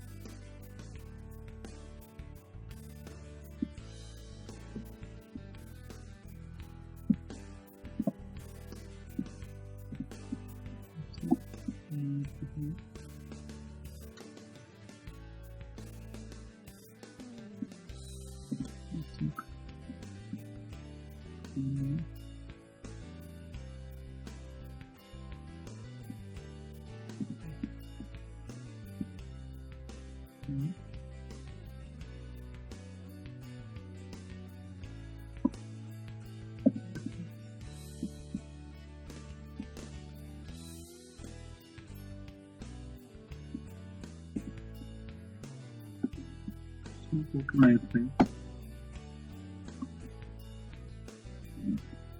You see, now this is animating, right? But it's moving very linear. And also, common, if the common speed, it's moving very common speed.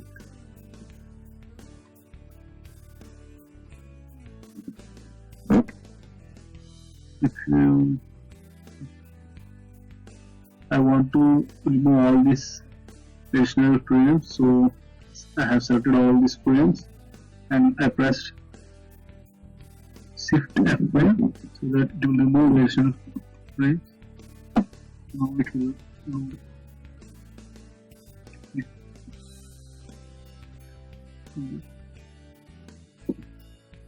see. To reduce the same animation with tweening.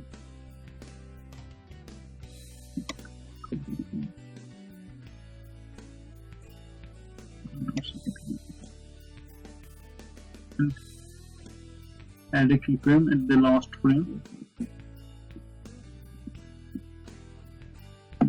To here. So let's say of the variation, let's change its color. Something.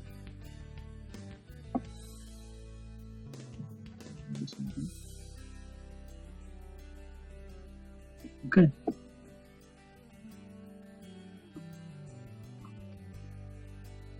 Now press it anywhere in the middle of this timeline. Right click, create. The different types of tweens are there. Classic tween, shape tween, motion tween. I'll tell you how to use this. So for the classic tween, there should be 2 keyframes at least.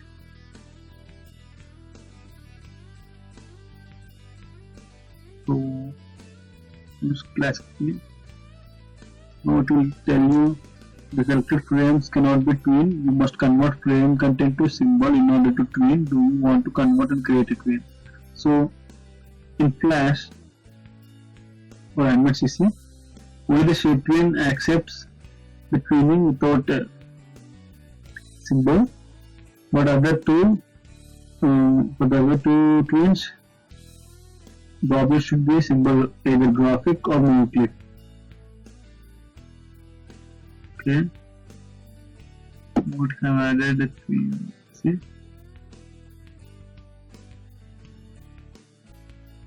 it's almost moving along with the key by key animation film.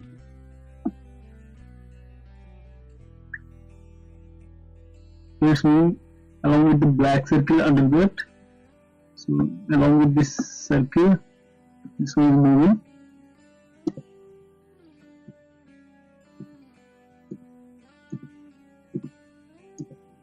Okay. Now at the 5th frame, I add breakdown here F6. Okay, I'll explain you in different way. So again,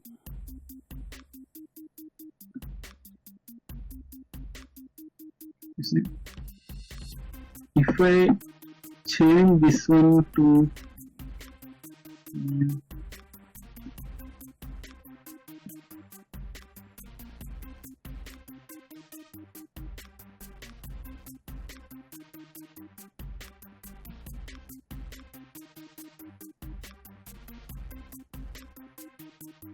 click on this.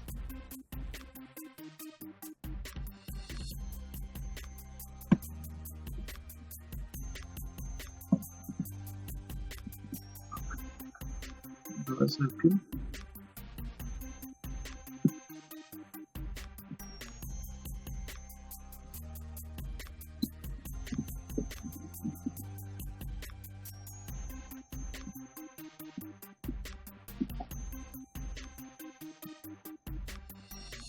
This is the first keyframe, last keyframe.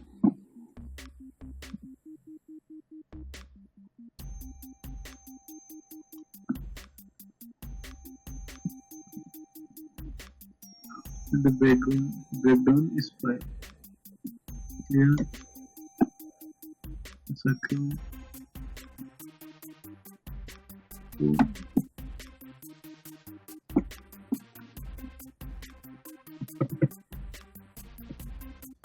By giving breakdown, you can clearly understand the action. This is called the path. Even you can say it path of action also. That means the ball should come from here to here and then go to top again.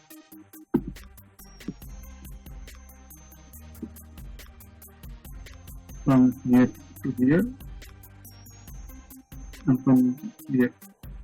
Right? If you don't give this breakdown, you don't know that the ball should come from here to here and then go up. If you, without breakdown, if we ask animator to add in betweens, if there is no display, the damage should go like this. But the key animator didn't mention the breakdown and given to assistant animator for the in betweens. So we will draw in between here. Again the ball goes okay.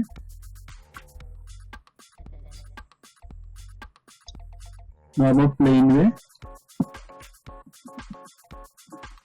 If breakdown is given, then the in between from here to here.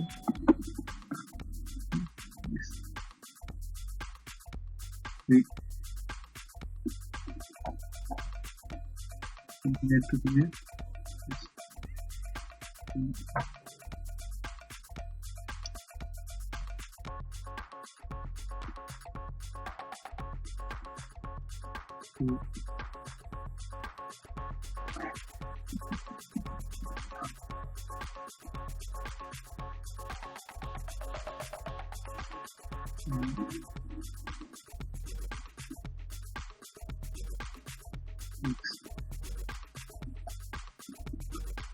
Eight, like that. Give it key.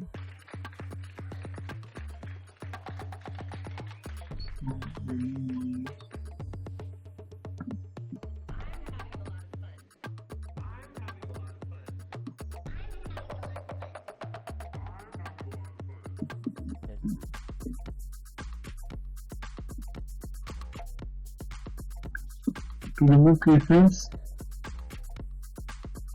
press Shift and F6 button.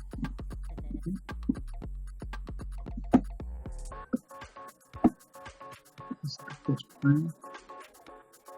This is the last frame.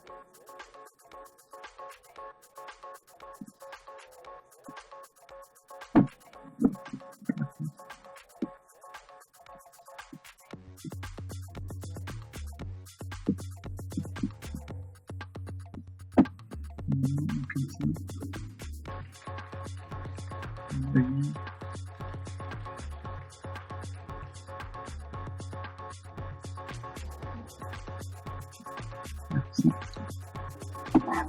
2,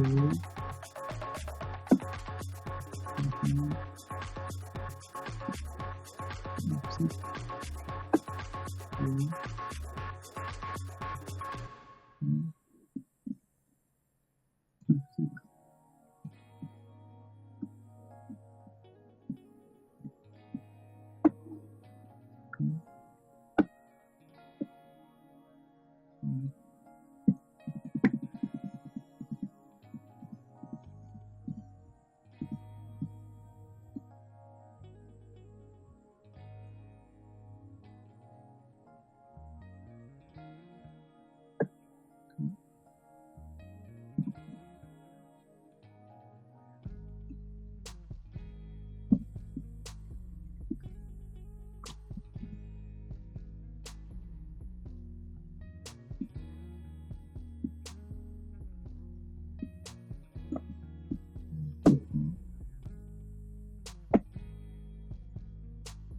three to 5, 4, 2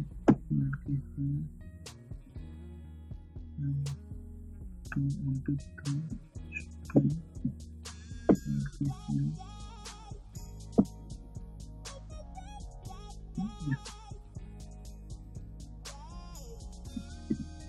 like that.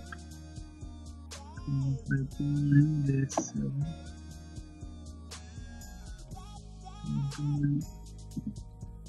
6, 7, 6.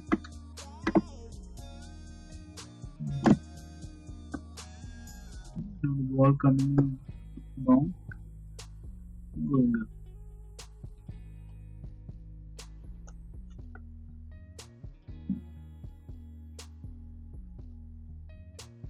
If you think the animation is happening very fast, you can increase the timeline by adding second frame. That means every single keyframe shoot twice.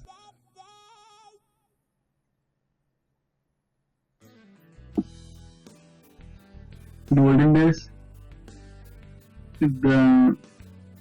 so they used to draw on papers, do cleanups. After the cleanup, they make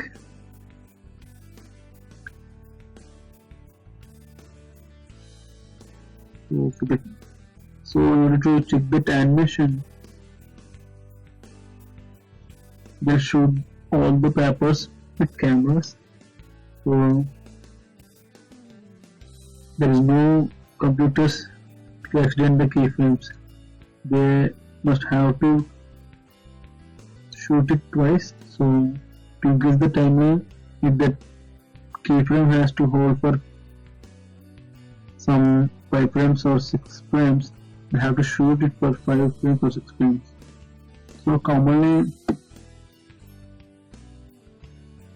based on the timing, we use the key time we extend, but here we use every 2 frames. So add different for every frame like this. So press set, put the cursor at the keyframe and press F5.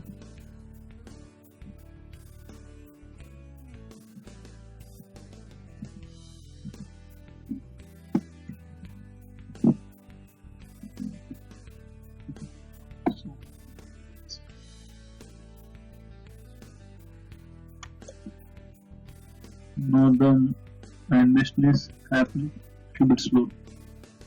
What if I want to hold this frame here for some time? Add more frames, so it will hold from this frame to this frame and then move again.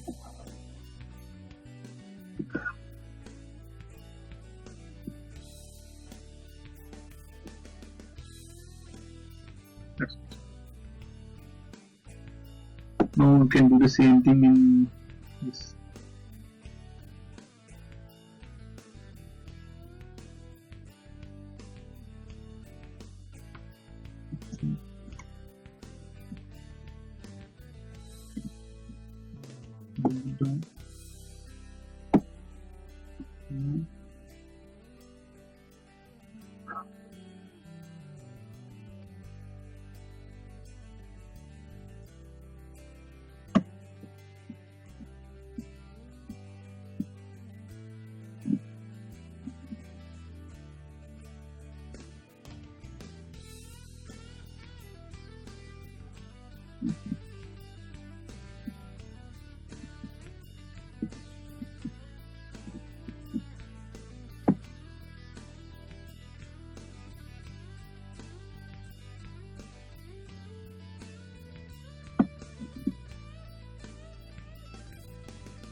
By tweening we only did three.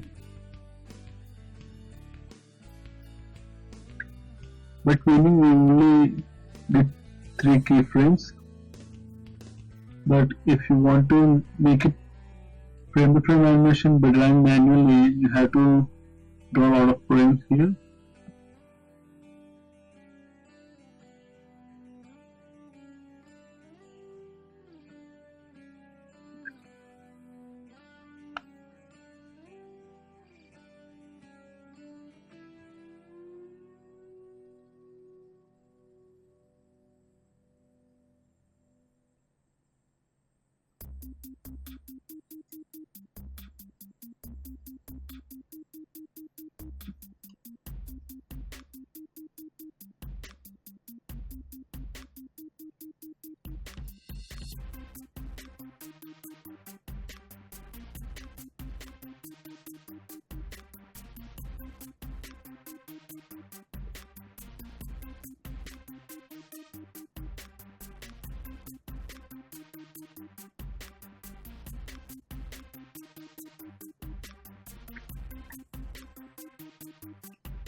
If needed, I can convert this tween frame in this area into keyframes.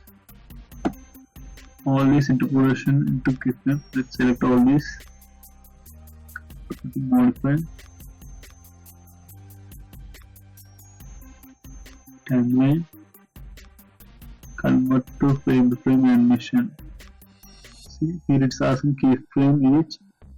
Keyframe every other frame, that means it takes 2 frames to insert the keyframe, every 3 frames like that. So timeline, keyframe, every other frame. See, it made similarly like here we have.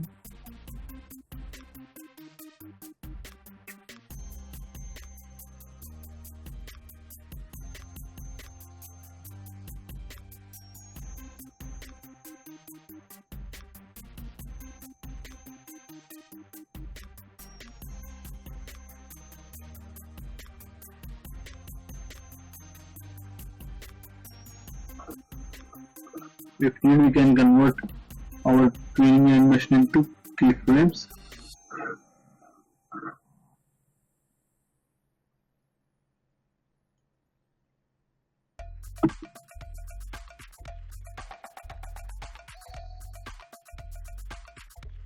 So now let's see shape animation.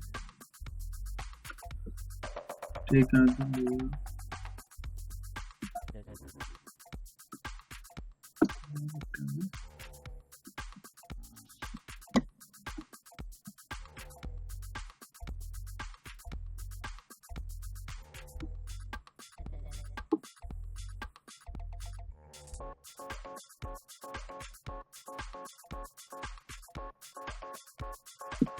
we can make simple flag animation like this is the first frame.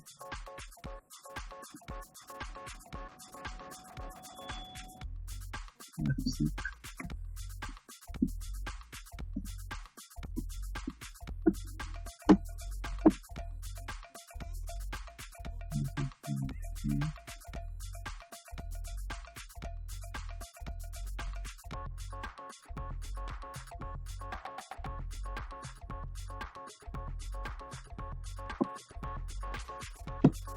I can give it a shape to shape. So you see, it is asking to convert the frames into a symbol. Very simply convert to shape motion.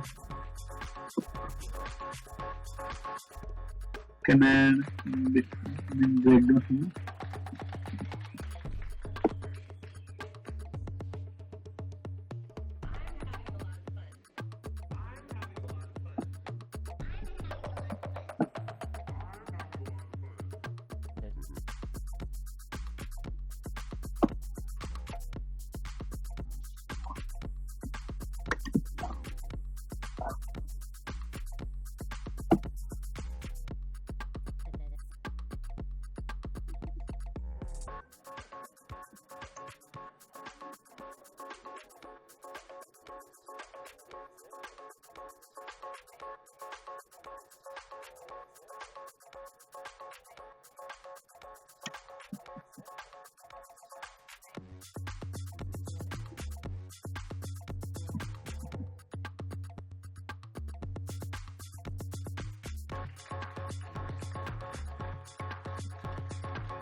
from here to it should come back again, so I copy this frame.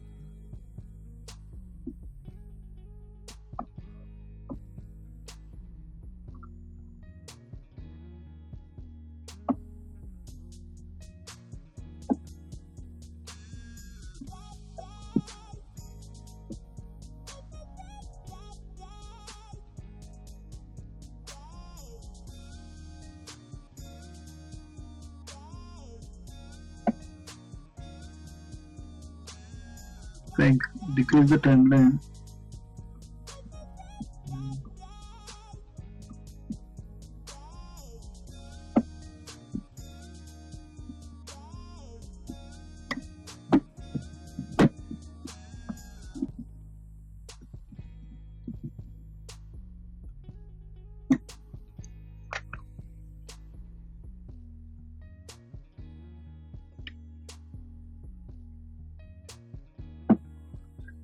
This is how safety works. Okay. And another thing is motion tool. I've drawn a wall.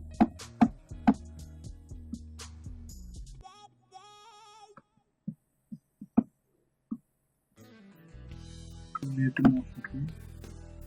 It is asking to convert the object into symbol. It.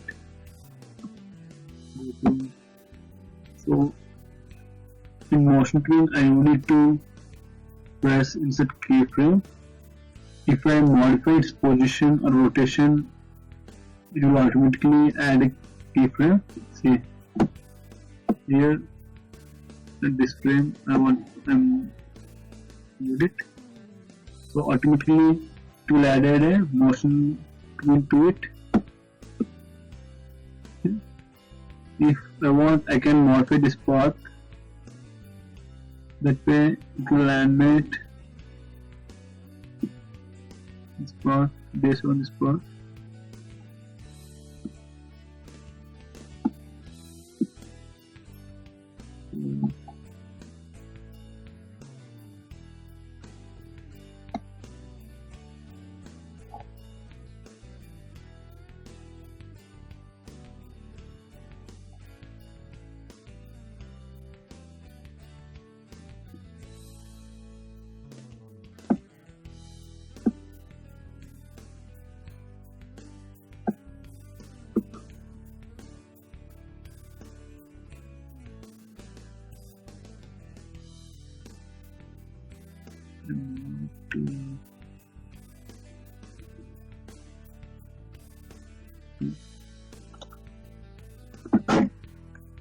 From here to here the dots are very close. From here to here the dots are very well, that means from here to here the animation is very slow, and from here to here the animation becomes speed.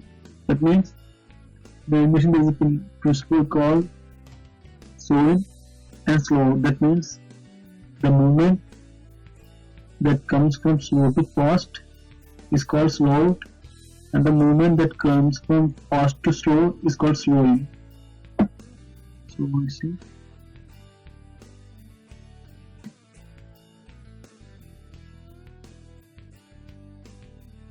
Increase the timeline.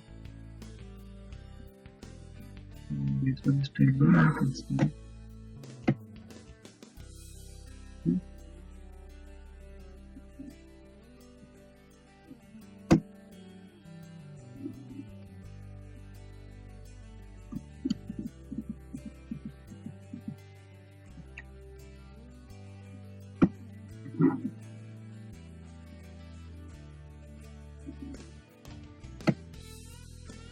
That is, if I reverse this thing,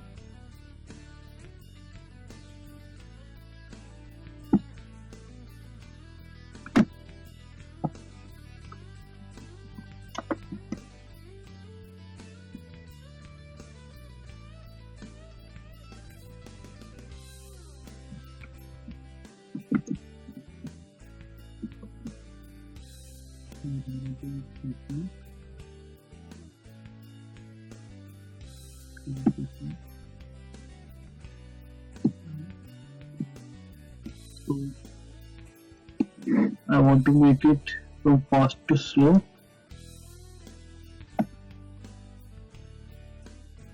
So here it's slow and become fast. Fast to slow.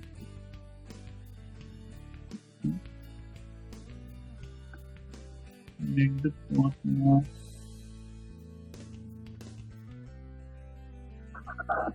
These points can be modified based on this.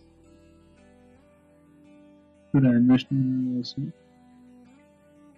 Okay. I didn't give any breakdowns in video, but I only modified the path of action path.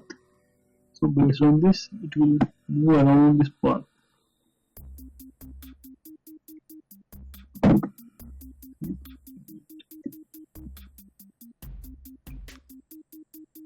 I have used only two paths, two keyframes in this animation, but it's going up and down like this. This is the beauty of the motion tween. So based on your purpose, you have to use these tweens wherever they require.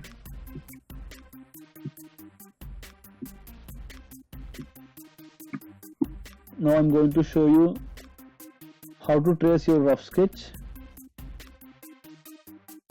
For that, go to modify menu, bitmap, and trace bitmap. So minimum area pixels, corner threshold, few corners, because if you keep many corners, it will take a lot of points, so that will increase the vector points count. So few corners. Curve fit, very tight, normal, smooth. I prefer smooth. Don't go to very smooth, because if you go to very smooth, some of the hard edges may become curvy. If you keep tight, that also makes a lot of hard edge pictures. So let's play with that. That's up to your preferences while you're working. So smooth, okay, that's it. See, only this part is selected. You can delete that now. So this one became separate object.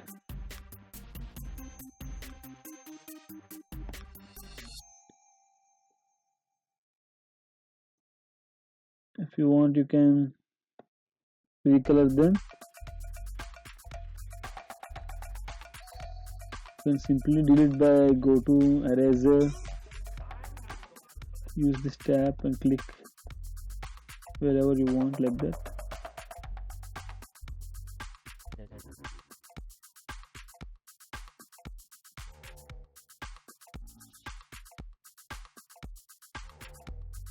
This is one way, and I will show you another way also. If you are working in a busy department, or you have to trace someone's rough sketch, then I'll show you how to make that. You can use pencil, pen, line tool, or oval, rectangle, all of these things while you're doing. So first I'll start with line tool.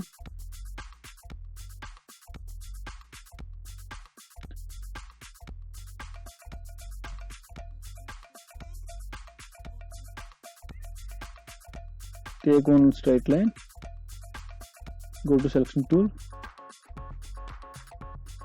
bend that one,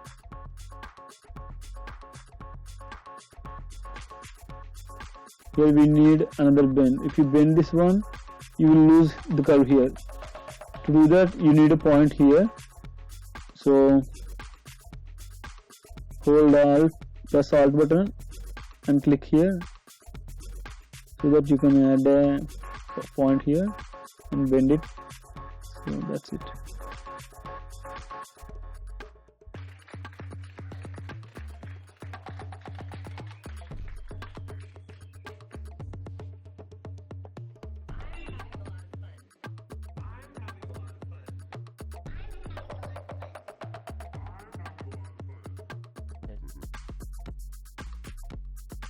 If you want this point smooth, you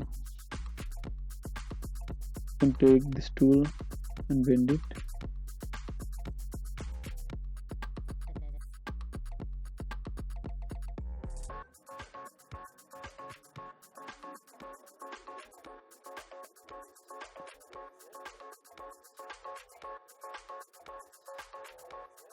And again.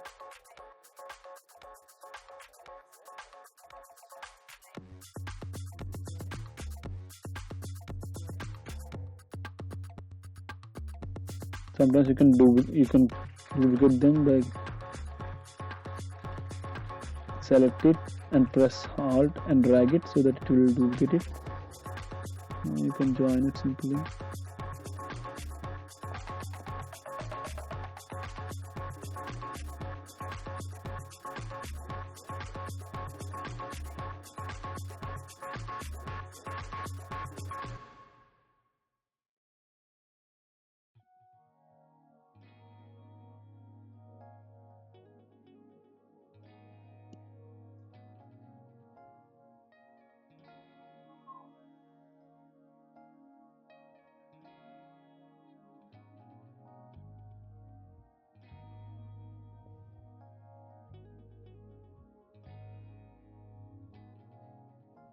Sometimes here if you draw a line, so that will make a problem. In that cases, draw a short line first, bend that one first and extend that with by dragging from the edge from end point. So,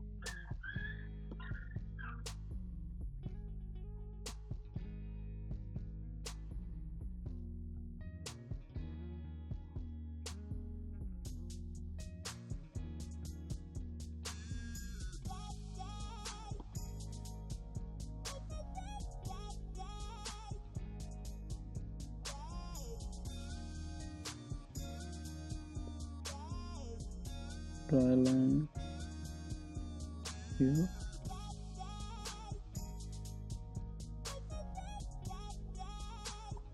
In this case, you should know that if the line can bend this way or not. See, it's not coming as we needed here. In that case, it is in like this, from here to one point and here to one point. Turn on the magnet because the points are not connected properly. It makes problem while you filling them with the colors.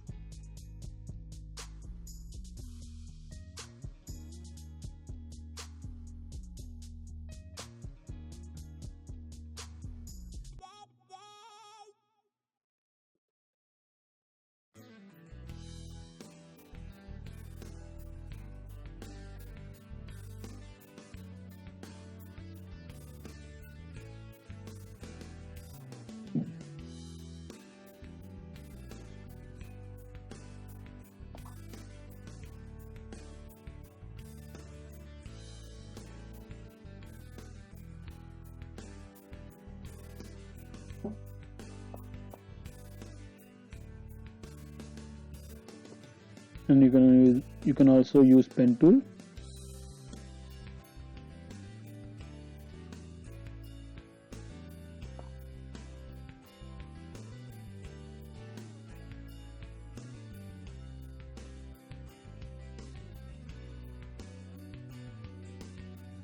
When the handle is this much big, if you drag curve, it will make some problems. So because you need the curve up to here only, but the handle is bigger than that, so make it short.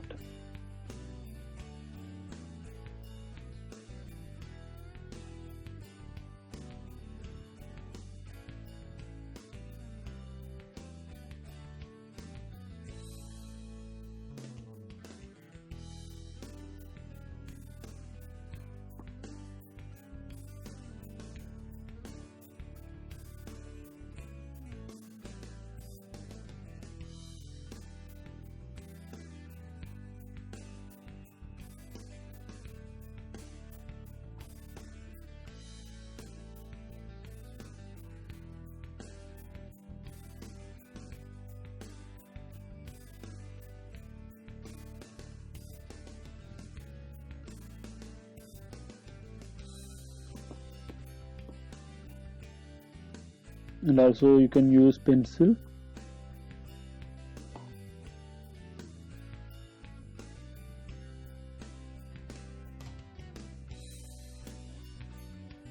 Good.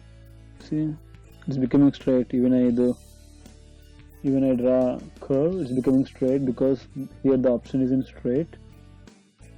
So go to smooth mode. No, that's it.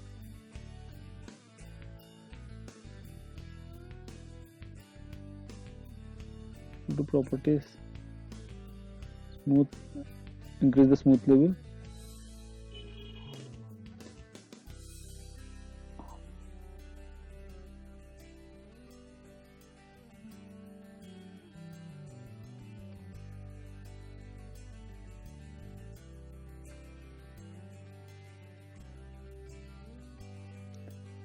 If the line is not become proper, select that one, click this icon sometimes.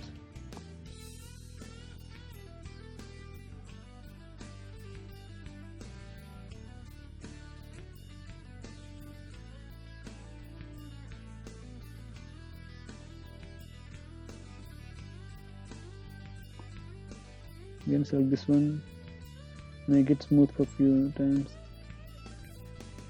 Okay.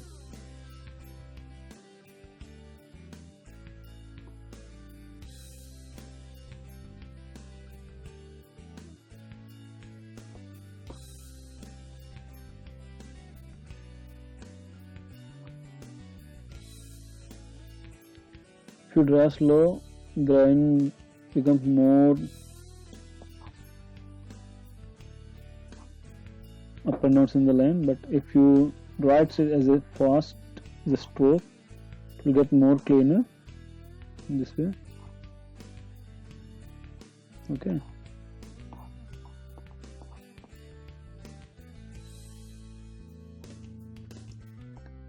These icons, don't worry with these extra lines, we can remove them. Anyhow, we are going to remove them once we fill this with the colors.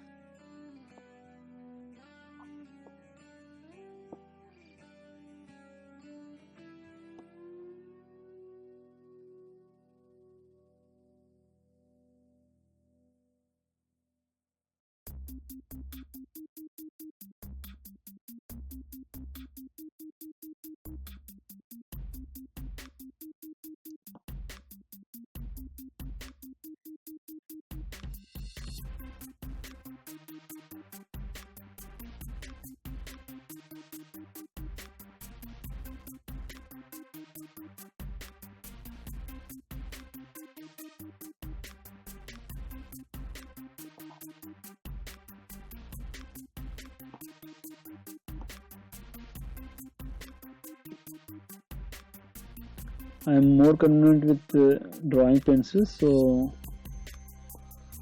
choosing pencil. But as I mentioned, these tools you can use any of them.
We'll do this with the brush tool.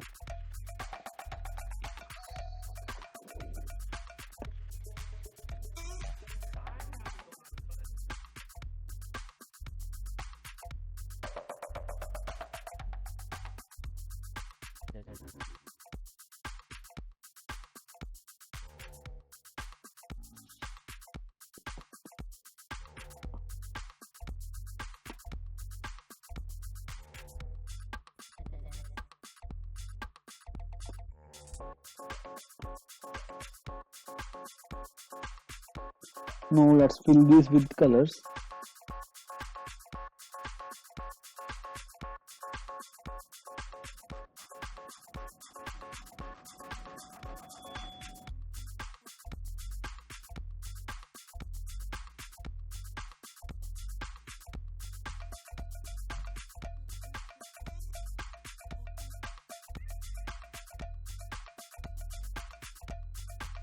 Let's use gradients.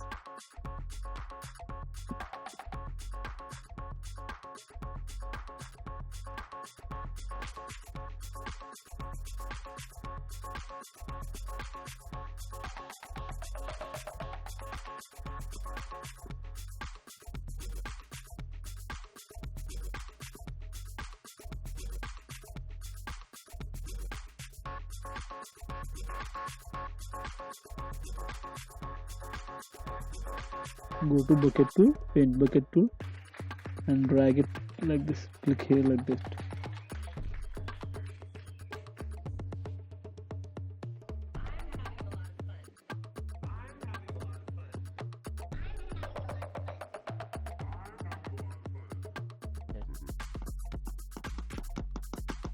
It's not filling because somewhere the line is not connected properly.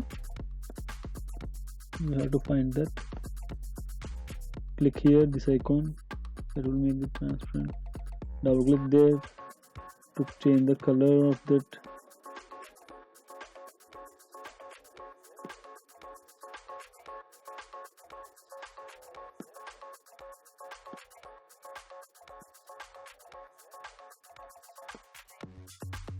Here it's not connected.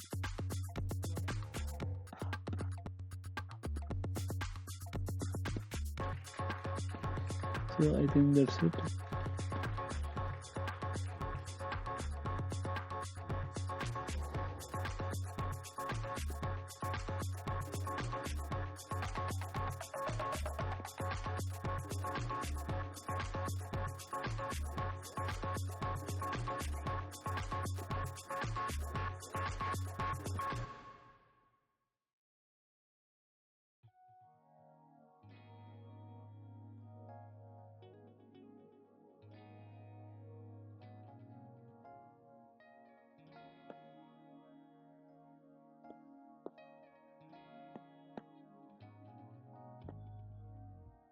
It is also not connected properly line.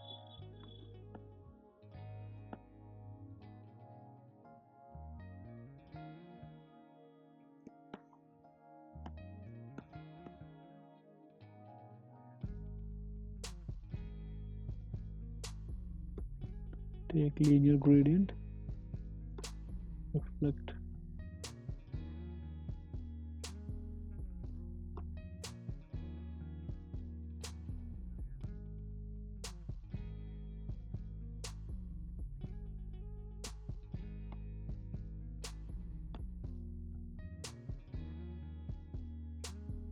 This swap color.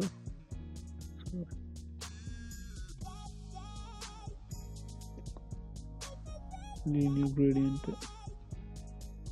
Here in stroke, not stroke. Select this one. Linear gradient.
In the green leaves, we need green gradient.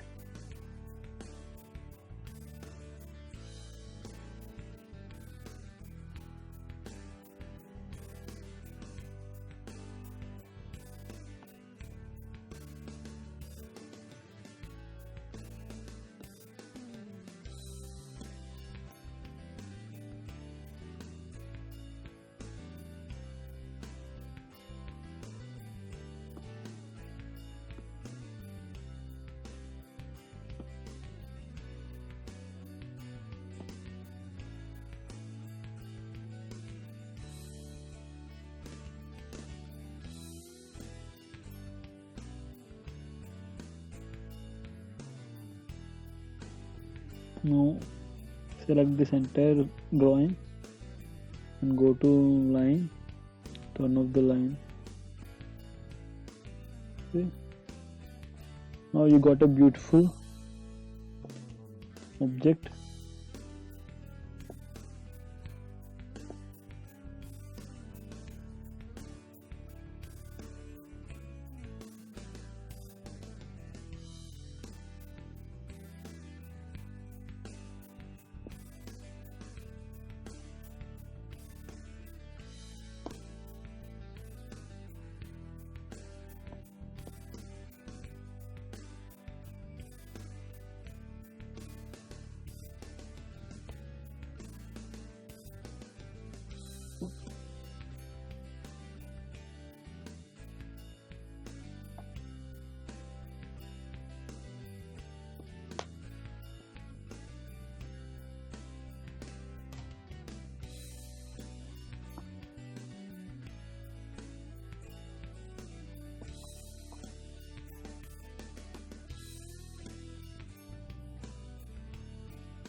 I have drawn this with circle. So for now,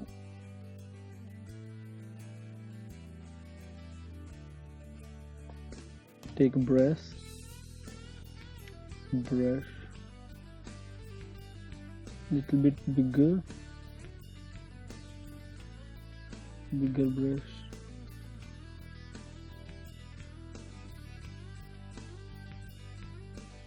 On this pentacle,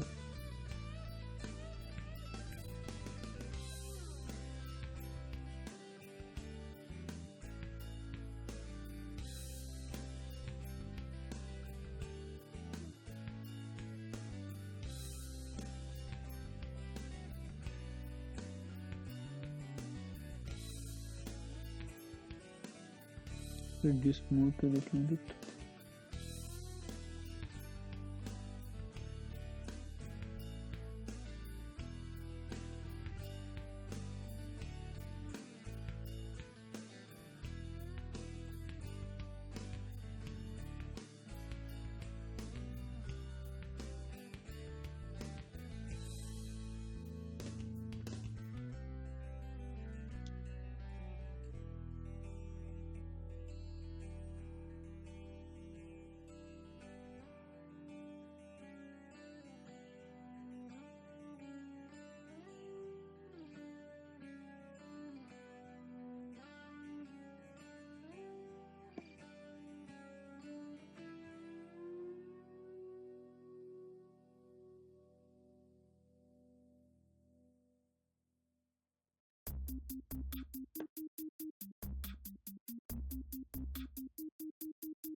take rectangle with object drawing selected.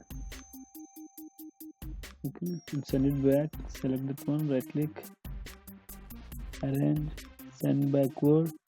Shortcut is control down arrow. If you want it send to back from all the objects, control shift plus down arrow. That's it. Now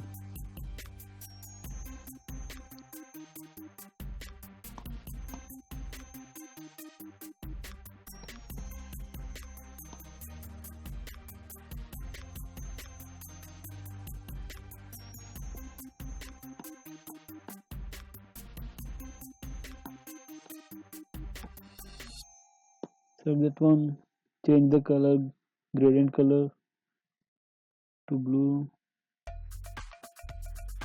It looks something like sky. If you want to modify the angle, you can draw with that.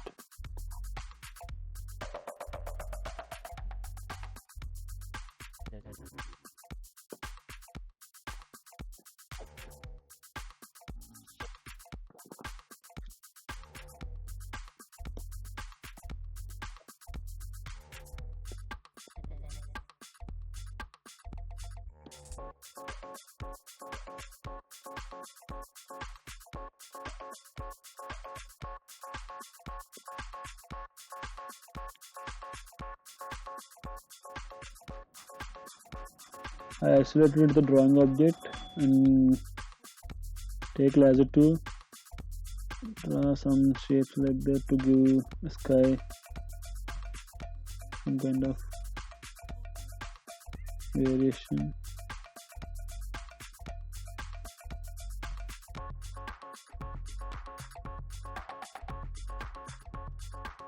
And then change the values a bit.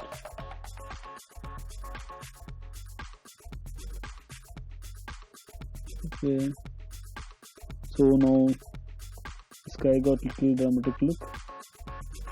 Okay friends, these are the basics of Animate CC. So in order to start with the Animate CC, you have to know these basic tools.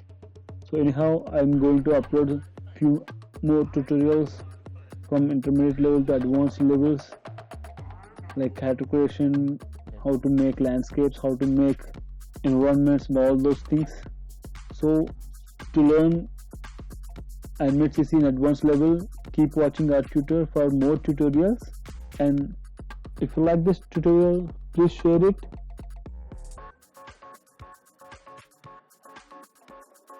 If you're new to our channel, please subscribe, click on the bell icon so that you'll get to notify whenever we upload the new videos. And also, if you want to suggest anything or say anything, please leave a comment below. We take your comments and your inputs very seriously. So thanks for your watching. Keep watching Arttutor. Bye bye.